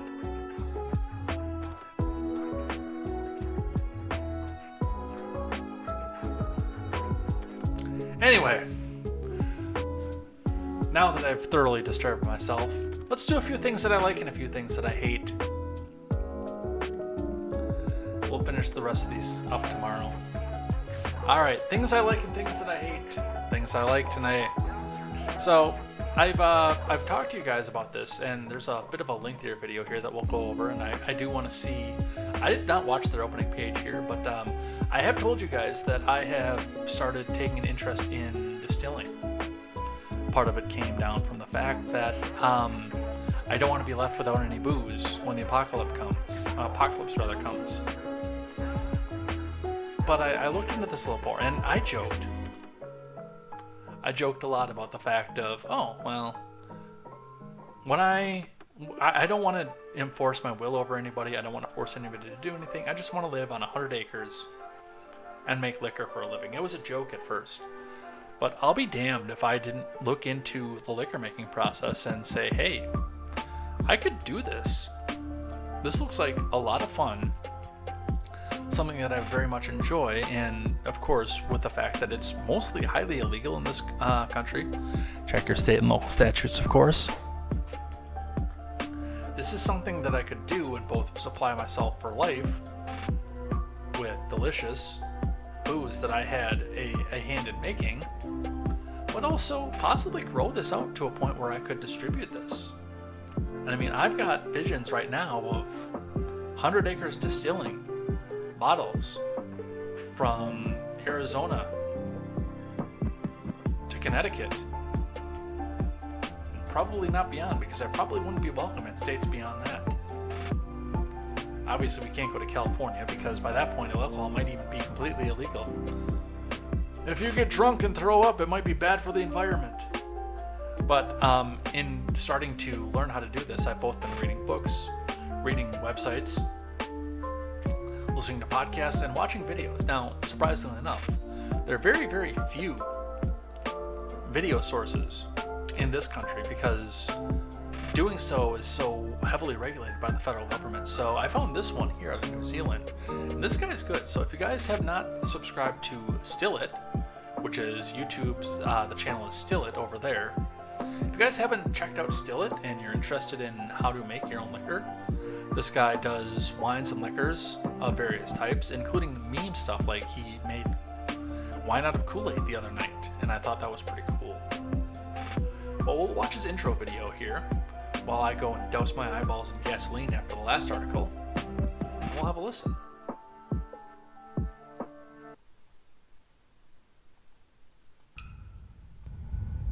How's it going, everyone? I hope you're having a kick-ass week.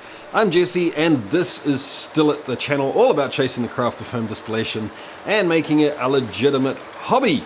I've actually been at this for over a year now, which is absolutely bonkers, but it does mean that it is totally time to update the channel trailer and let the new people know what the heck Still It is all about.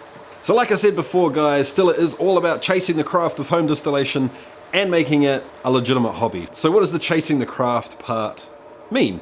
Basically, it means going out of your way to make something that is just a little bit more special than last time. This is a hobby with an insane learning curve, so you cannot expect to be out there making absolutely kick-ass stuff straight away, but what you can do is push to make something better than last time.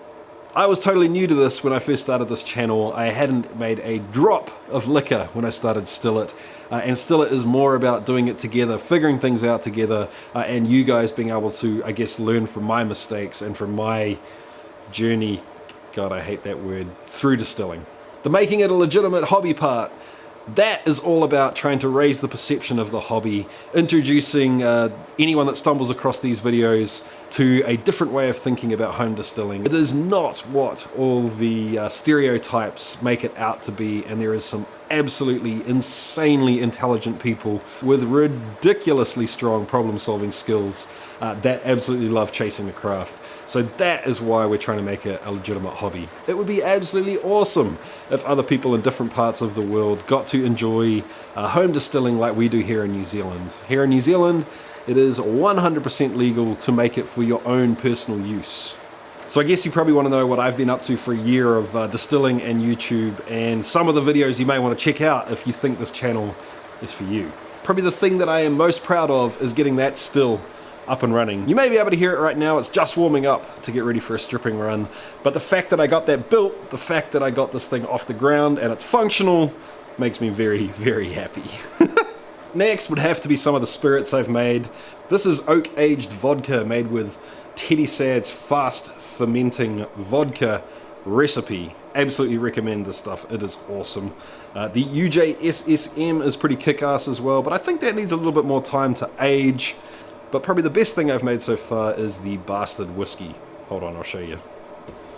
The Bastard Whiskey is now about 10 months old, and it is starting to get a little interesting, and I'm getting a little proud of this too.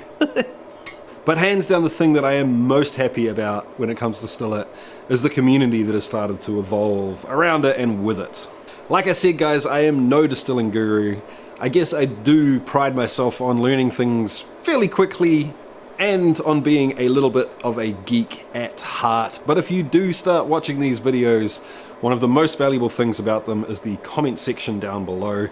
Some of the people that are kicking around here and that have helped me out and have helped other people out around the community are absolutely awesome and insanely generous with their time and their advice. It's been absolutely amazing. So basically, guys, if you're thinking about home distilling, or if you just love craft spirits so much that you want to know more about how they're made and where they come from, I really, really hope that you consider subscribing to this channel. Hit the subscribe button down below and make sure you hit the notification bell next to it as well, so then you won't miss any of the action. Anyway, I think I've been talking for too long. It was awesome to meet you. Make sure you drop a comment down below. I do my absolute best to reply to everyone all of the time. I gotta get onto this still because, as you can hear, it's getting really close and I gotta strip that Buccaneer Bob's rum. So I hope... Well, he's got 330,000 subscribers at this point, so he's not replying to everybody anymore. I don't know how old that video is. His intro... Oh, 4 years ago. So, I mean, this guy's been growing by probably leaps and bounds at this point, because he was only at it for a year when he made that video. So... been doing this for 5 years. Pretty good run off this. Better run than I did in 5 years.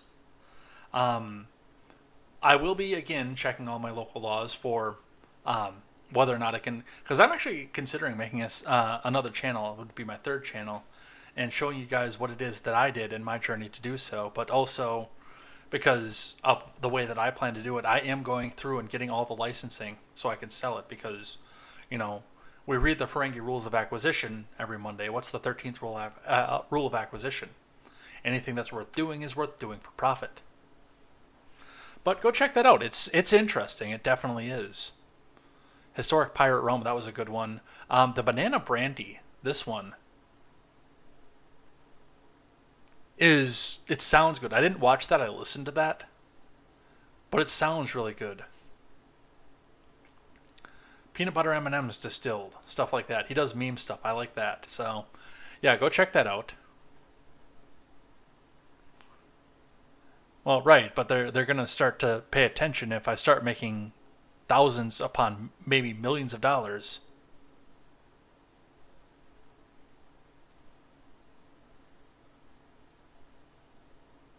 And have to report them all. All right, another thing that I like today from The Blaze, a happy ending. We don't get a lot of those. Reading the news every day. Murder conviction overturned. Innocent man walks free after serving nearly 30 years. Now, I hate the fact that he had to serve 30 years. I'm going to come right out and say that. I hate the fact that he had to serve 30 years. But the fact that somebody was able to take a look at this, realize that this person was perfectly innocent, I like that. I'm happy about that. Sometimes I'm even happy if some people who are guilty walk free, because it is much better that 1,000 guilty men walk free than one innocent man suffers for a day. This is from Courtney Wheel, and we'll just briefly gloss over this. Missouri man who served nearly 30 years for a murder he always insisted he didn't commit has now been set free. In July of '95, Lamar Johnson was convicted of murdering 25-year-old Marcus Boyd the previous October. According to the evidence presented at trial, Johnson said and another masked man found Boyd on his front porch and shot him over a $40 drug dispute.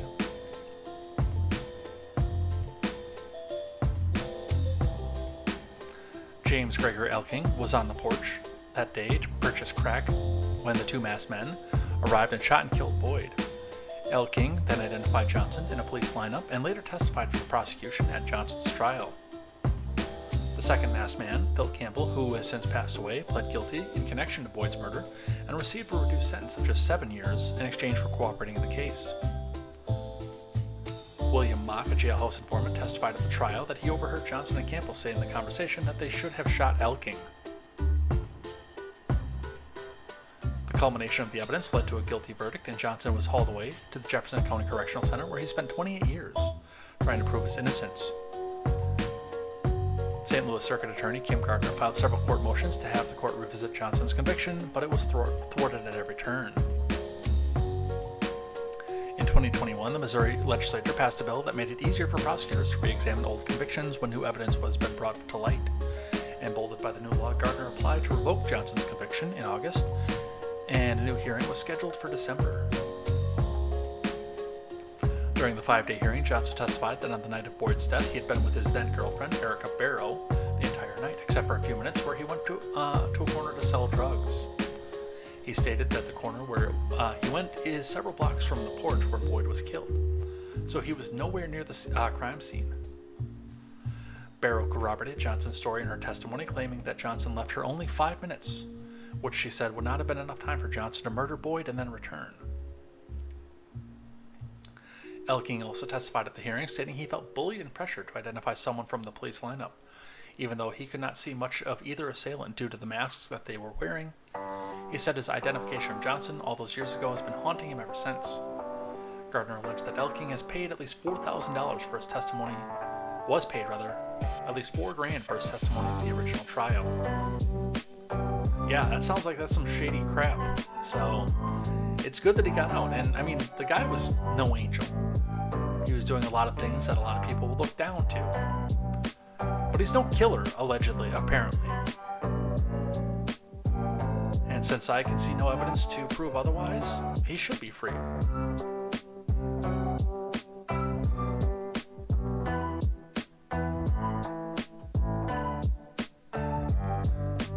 Alright, and another thing that I like, which leads into the things that I hate because they're both on the same topic.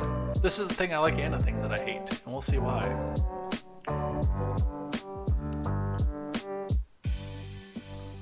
From CNBC,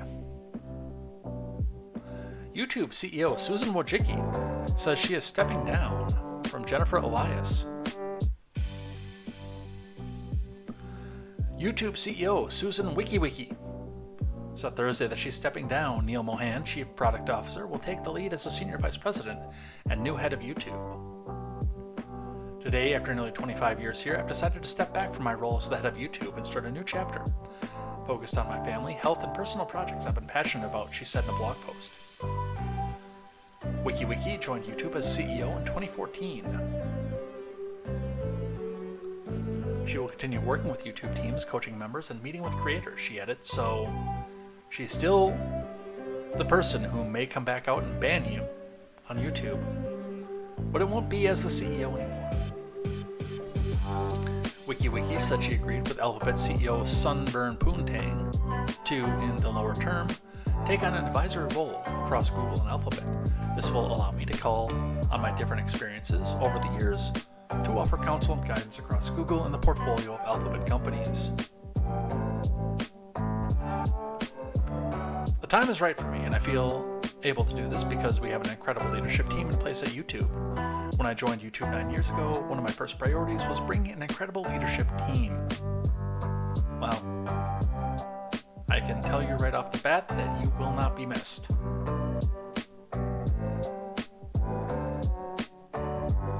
You've made life miserable for the rest of us, and I'm sure that you're going to make your successor is also going to make life miserable.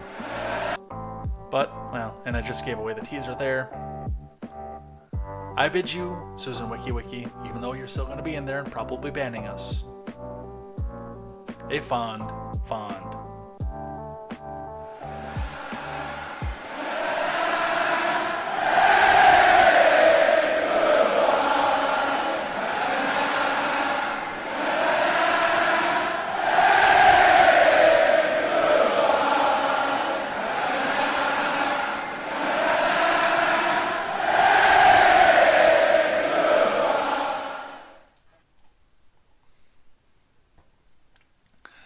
But unfortunately, that also gives us another opportunity to be virtue signaled to.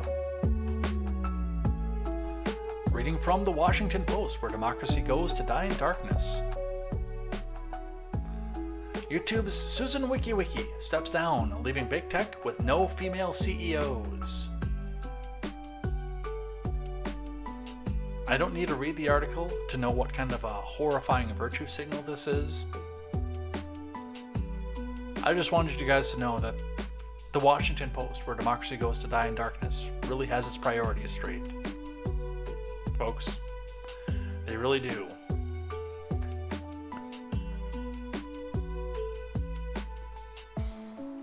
Alright, some other things that I hate. Extremely sad. I'm sure that they don't put the... Oh, they did put the video on here. I thought I was going to go have to search for that right now. Chelsea Handler's Day in the Life of a Childless Woman spoof goes viral. Yeah, I watched this video. It was right after Contemporary one night. I watched this video. I think it was Monday night. And I watched it and I said, well, now I'm sad. From Amanda Harding. A satirical video of Chelsea Handler sharing a day in the life of a single woman with no kids recently went viral, prompting a slew of different reactions on social media. The 47-year-old comedian made the video as a spoof the other day in the life videos that are popular on TikTok. A day in the life of a childless woman begins with Handler explaining, I wake up at 0600, remember that I have no kids to take to school, so I take an edible, masturbate, and go back to sleep. You know what? I can't do this in Handler's voice. And I was already made sad by this, so you guys get to be made sad by this too. This is a day in the life of a childless woman. I wake up at 6 a.m. I remember that I have no kids to take to school, so I take an edible, masturbate, and go back to sleep. I wake up at 12:30 p.m. and get ready for a busy day of doing whatever the I feel like. I put on my most impractical and stylish shoes since I won't be chasing a child around the grocery store. I go to my fave spot in Paris to grab a croissant. I do a meditation sesh on the plane since I have no screaming kids, allowing me all the time in the world to become enlightened. The weightlessness of my existence has granted me superhuman powers. I teleport myself back home. Then I get ready for a night out with whatever hot guy I met on Raya that morning. I call up a babysitter and tell her that I don't need her since I still don't have kids. Now it's time for a workout, so I hit Mount Everest for a quick climb. I invent a time machine, go back in time, and kill Hitler. Freeze, you bastard! It's amazing what you can do when you have this much free time. And that's a day in the life of a childless woman.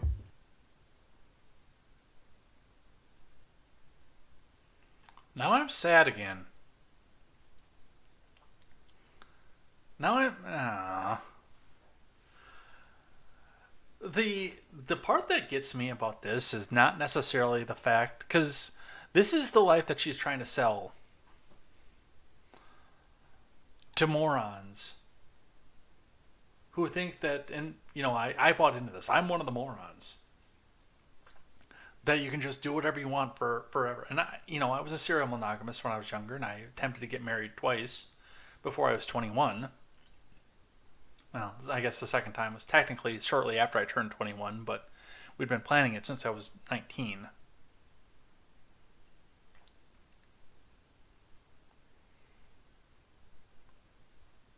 But again, I turned around and then fell into the lie of, okay, just bang whoever you want and do whatever you want and go forward and no consequences, nothing like that. And this is the life that she's trying to tell these kids. Now, Handler herself, having been wildly successful, somehow, we won't talk about that. And she has the money to go back up and go to Paris on a whim. And she probably does too, by the way. Whereas a lot of the childless out there who are sitting out there working in an office, grunting out to try to get that success track and be able to go to the bar and find the next hot guy to bang, are not going to get into this life. This is surprisingly and amazingly tone deaf. Even for Chelsea Handler.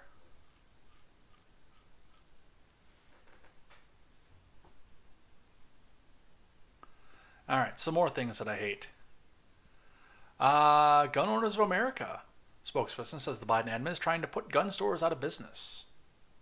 Well, they've been trying to do that for a while. But the back door in this actually kind of blew me away. I wouldn't have thought about this. In a way, it's kind of genius, but in an evil genius kind of way. Reading from Just the News. Gun Owners of America Senior Vice President Eric Pratt said that the Biden admin is going after gun owners and using the ATF to try to shut gun shops down. Biden has implemented a zero-tolerance policy, Pratt said on Wednesday. If a gun store makes one mistake, the ATF skips through the traditional warnings and goes straight to license revocation. These could be just simple clerical mistakes. Licensing revocations are up anywhere from 300 to 500%. Which I can't imagine there were a lot of those to begin with. So, if you get 2 revocations and now you have 6, that's 300% increase. I mean, it's still not good, but... Pratt said that he received this information from the Biden admin going after gun owners through the Freedom of Information Act request. Well, I'd like to see the documentation with that. This is an attack on the gun industry and the Second Amendment. By closing down gun stores, they make it more difficult for people to get guns to defend themselves, which is one side of this. But the other side is what put this on things that I like instead of just general news. Or things I hate, rather, instead of just general news. It's also an attempt by the Biden admin to register gun owners because when a store is closed down, the 4473 forms are sent to the ATF and those gun purchase records are being inputted into a database. I do need to see evidence of that, but I cannot put that past the Biden admin either.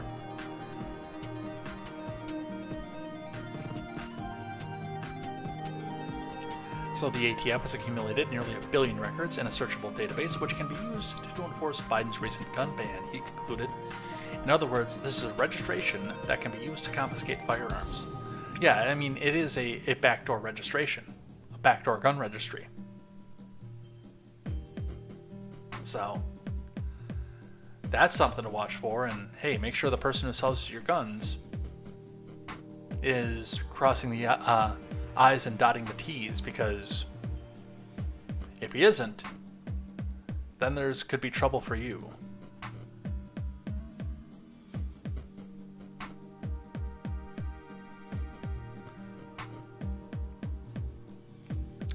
Wall Street Journal trying to tell you, and again, they're trying to tell us that everything is fine, and that nothing is wrong, and that just don't worry about the inflation. Meanwhile, you're still struggling to make ends meet. The Wall Street Journal says to save money, maybe you should skip breakfast. Several breakfast staples saw sharp price increases due to a perfect storm of bad weather and disease outbreaks and continued effects from Russia's invasion of Ukraine. Egg prices increased 8.5% in January and are up 70.1% over the past year, according to avian flu, apparently. Frozen non-carbonated juices rose by 1.5% and 12.4% annually. Breakfast cereal, more modestly from a month earlier, just 0.4%, but the prices in category were up 15% from over a year because of elevated global grain prices. Breakfast lovers might be just better off having a cup of coffee, but go with roasted, not instant. Prices for roasted coffee declined 0.1% last month, but instant coffee rose by 3.6% monthly increase for instant coffee. Look, who are you to tell me what it is, how we live our lives? Now, for a long time, I didn't eat lunch, but that was by my choice. While I was on keto, I didn't need to eat lunch. The overly fatty breakfast that I had would actually carry me over to dinner time. Had some other issues with me, which was the reason I got off of it, but I didn't eat lunch at the time. I did not. But that was my choice, and some of you guys are going to make the choice for yourself to go and do that. But it shouldn't be a money-saving thing. It should be I feel good in myself, or for whatever reason, I don't need to eat for this day. Not because I'm strapped and I might lose the roof over my goddamn head if I eat breakfast this week.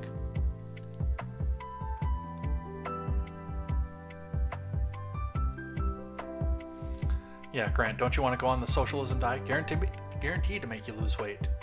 Look at AOC in college versus the socialism diet now. She's a bony little thing now, but she was a little bit chunky in college. It's kind of cute. I liked it. That socialism diet will do it to you.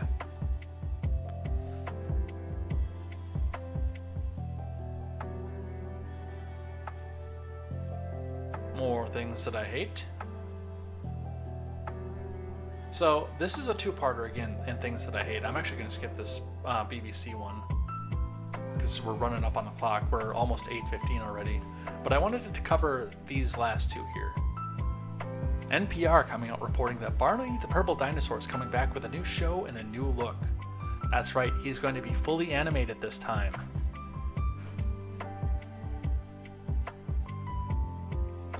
From Emily Olsen. Barney, the polarizing purple dinosaur, who was a mainstay of the many millennial upbringings, is making a triumphant return to TV screens next year, but this time he'll be animated. Mattel announced a comprehensive revitalization of the Barney brand, saying that a new flagship television series will air globally in 2024. Also in the works of film, YouTube content, music, toys, books, and apparel for kids and kids at heart. We'll go into this. There's a reason that this is the thing that I hate. So put a pin in the fact that they said kids at heart, and we'll go back to that. And while the new and improved Barney may have bigger eyes and a more maneuverable jaw, the lessons he delivers through song and dance will be familiar to many, many former fans. Mattel says. Put a pin in that too, by the way.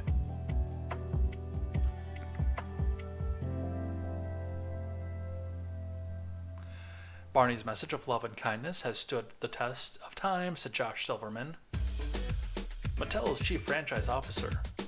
We will tap the nostalgia of generations who grew up with Barney, now parents themselves, and introduce the iconic purple dinosaur to a new generation of kids and families around the world across content, products, and experiences.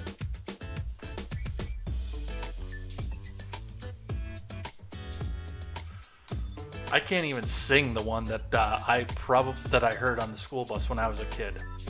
Ron Helton. Because I will get shut down on YouTube for that one. And I want to thank my next door neighbor for introducing... No, that wasn't him either. That was Josh. Not the Josh I was friends with, the Josh that was older than me. That was him, wasn't it?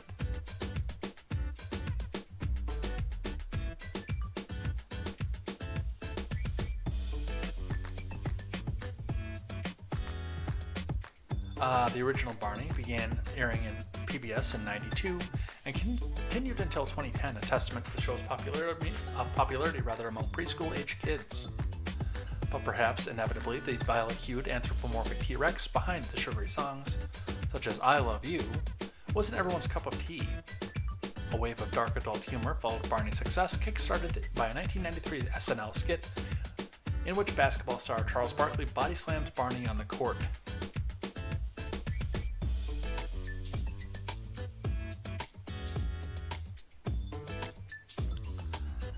So, with this being said, I move on to the Daily Wire article talking about this, because I've had a problem with this for a while. Mattel announces Barney is coming back with apparel and accessories for adult fans. That's all I need to go into this. If you are 35 years old, now luckily for me, at 38, Barney was just a little bit, a touch, young for me. Because I would have been in 8th grade and Barney was targeted for people like my sister's age, kindergarten, preschool, etc. Coming out in '92. So I just missed that craze. But if you are 35 years old and walking around in the local Target in a Barney shirt, I am going to mock you. You are a grown-up. We are going down a continued infantilization of my generation. And now it's being promoted by corporate America. Which, I mean, it has been for a while. The memes and the t-shirts out there saying, I hate adulting, I don't want to adult today, just give me some crayons and send me back to preschool in a juice box when life was simpler.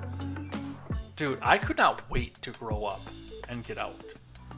And I had probably one of the hardest journeys of people who can still make it into the middle class. There are people who had harder journeys than me, I get that.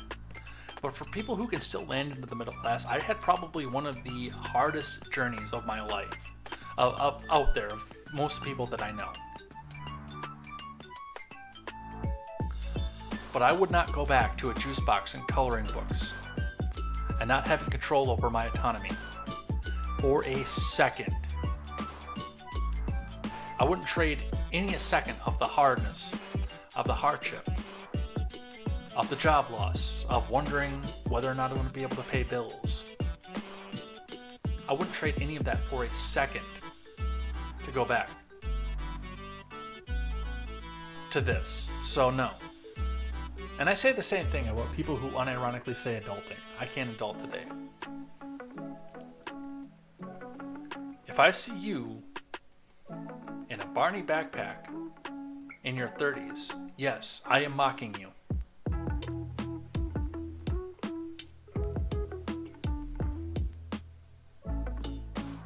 And the last thing that I hate, rarely coming from Chick-fil-A. But when they do something I don't like, I'm going to tell them about it. From the Blaze. Chick-fil-A to test out a cauliflower sandwich. From Alex Nitzberg. Popular fast food restaurant chain Chick-fil-A has announced it will test a cauliflower sandwich at locations in several markets. I got a prediction for you. It's going to fail. The chicken-centric chain is describing the new item as a plant forward and saying that development was a years-long process. The sandwich is made like a tender fillet cut from a whole, real cauliflower, and embraces the plant-forward style that places the vegetable at the center of the entree. A press release states nothing that the new item was created, developed and tested in-house by Chick-fil-A chefs who worked diligently for nearly 4 years finding the right ingredients and perfecting the recipe for the new sandwich. The preparation is similar to the original Chick-fil-A sandwich. It's marinated, in pickle juice by the way, and breaded with a signature seasoning, pressure cooked and served on a toasty buttery bun with 2 dill pickled chips.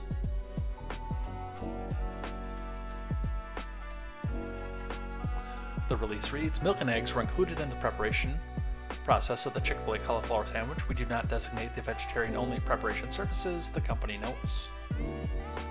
So it's not going vegan, but it's definitely going vegetarian.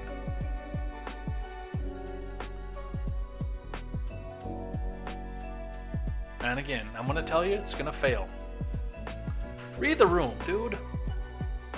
You're not going to appeal to the progressive woke leftoids. You're just not going to do it. You're Chick-fil-A. You close on Sundays.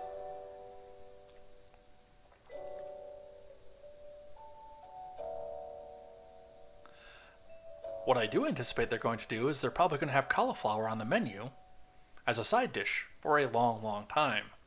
Maybe it'll be put in cheese sauce. I don't know.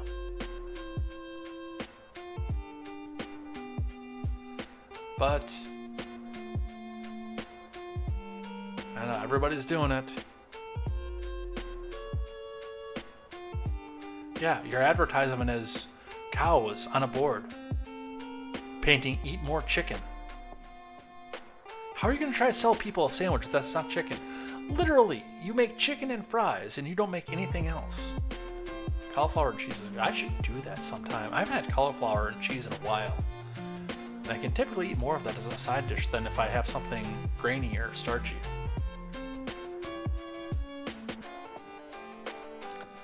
I know what I'm getting this weekend at the grocery store. Cauliflower and cheese, yum. Okay. Well, that's a thing that's going to be happening in the near future. Well, I'm miserable now. The Barney thing, the I Can't Adult thing, that just drives me up a wall. And now they're actually going to market a preschool kid to adults. Gross.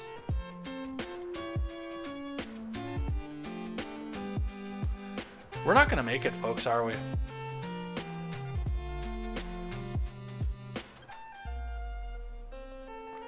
This is why every other developed country in this world is laughing at us. It's not our president, although they're having a good laugh about that. It's not our former president. It's the fact that our adults, our grown 30-something-year-old adults with mortgages, are pretending to be kids still.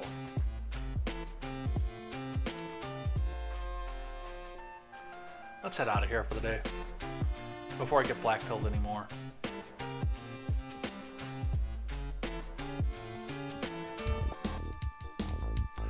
Well, now that I'm completely black-pilled, thanks to everybody who came by and chatted in the live chat. Remember, tomorrow we'll be looking over the live chat. Well, I have been looking over it more throughout the week, but we'll definitely be taking a look through the live chat, seeing what it is that you guys have to say about what we are talking about throughout the day. You'll get displayed on screen and will be read out loud. Plus, I will take some time and read out loud the names of everybody who chatted in the live chat throughout the week. So definitely looking forward to that. Love seeing you guys here. It's going to be a great time over here on Contemporary tomorrow. And we will see what happens in the next 22 hours. Well, 21 and a half, I guess, because we ran long today. But we'll see what happens then. I'm sure that we'll talk more about Ohio, probably the debt ceiling at some point. Hey, maybe we'll talk about this new Massey bill. Maybe there'll be text for that tomorrow. I'll be looking for it. But definitely come back here, join us, tell a few friends, get some good conversation going, and we will see you then. And until tomorrow, I'm Jay Edgar, and this is Contemporary. Take care.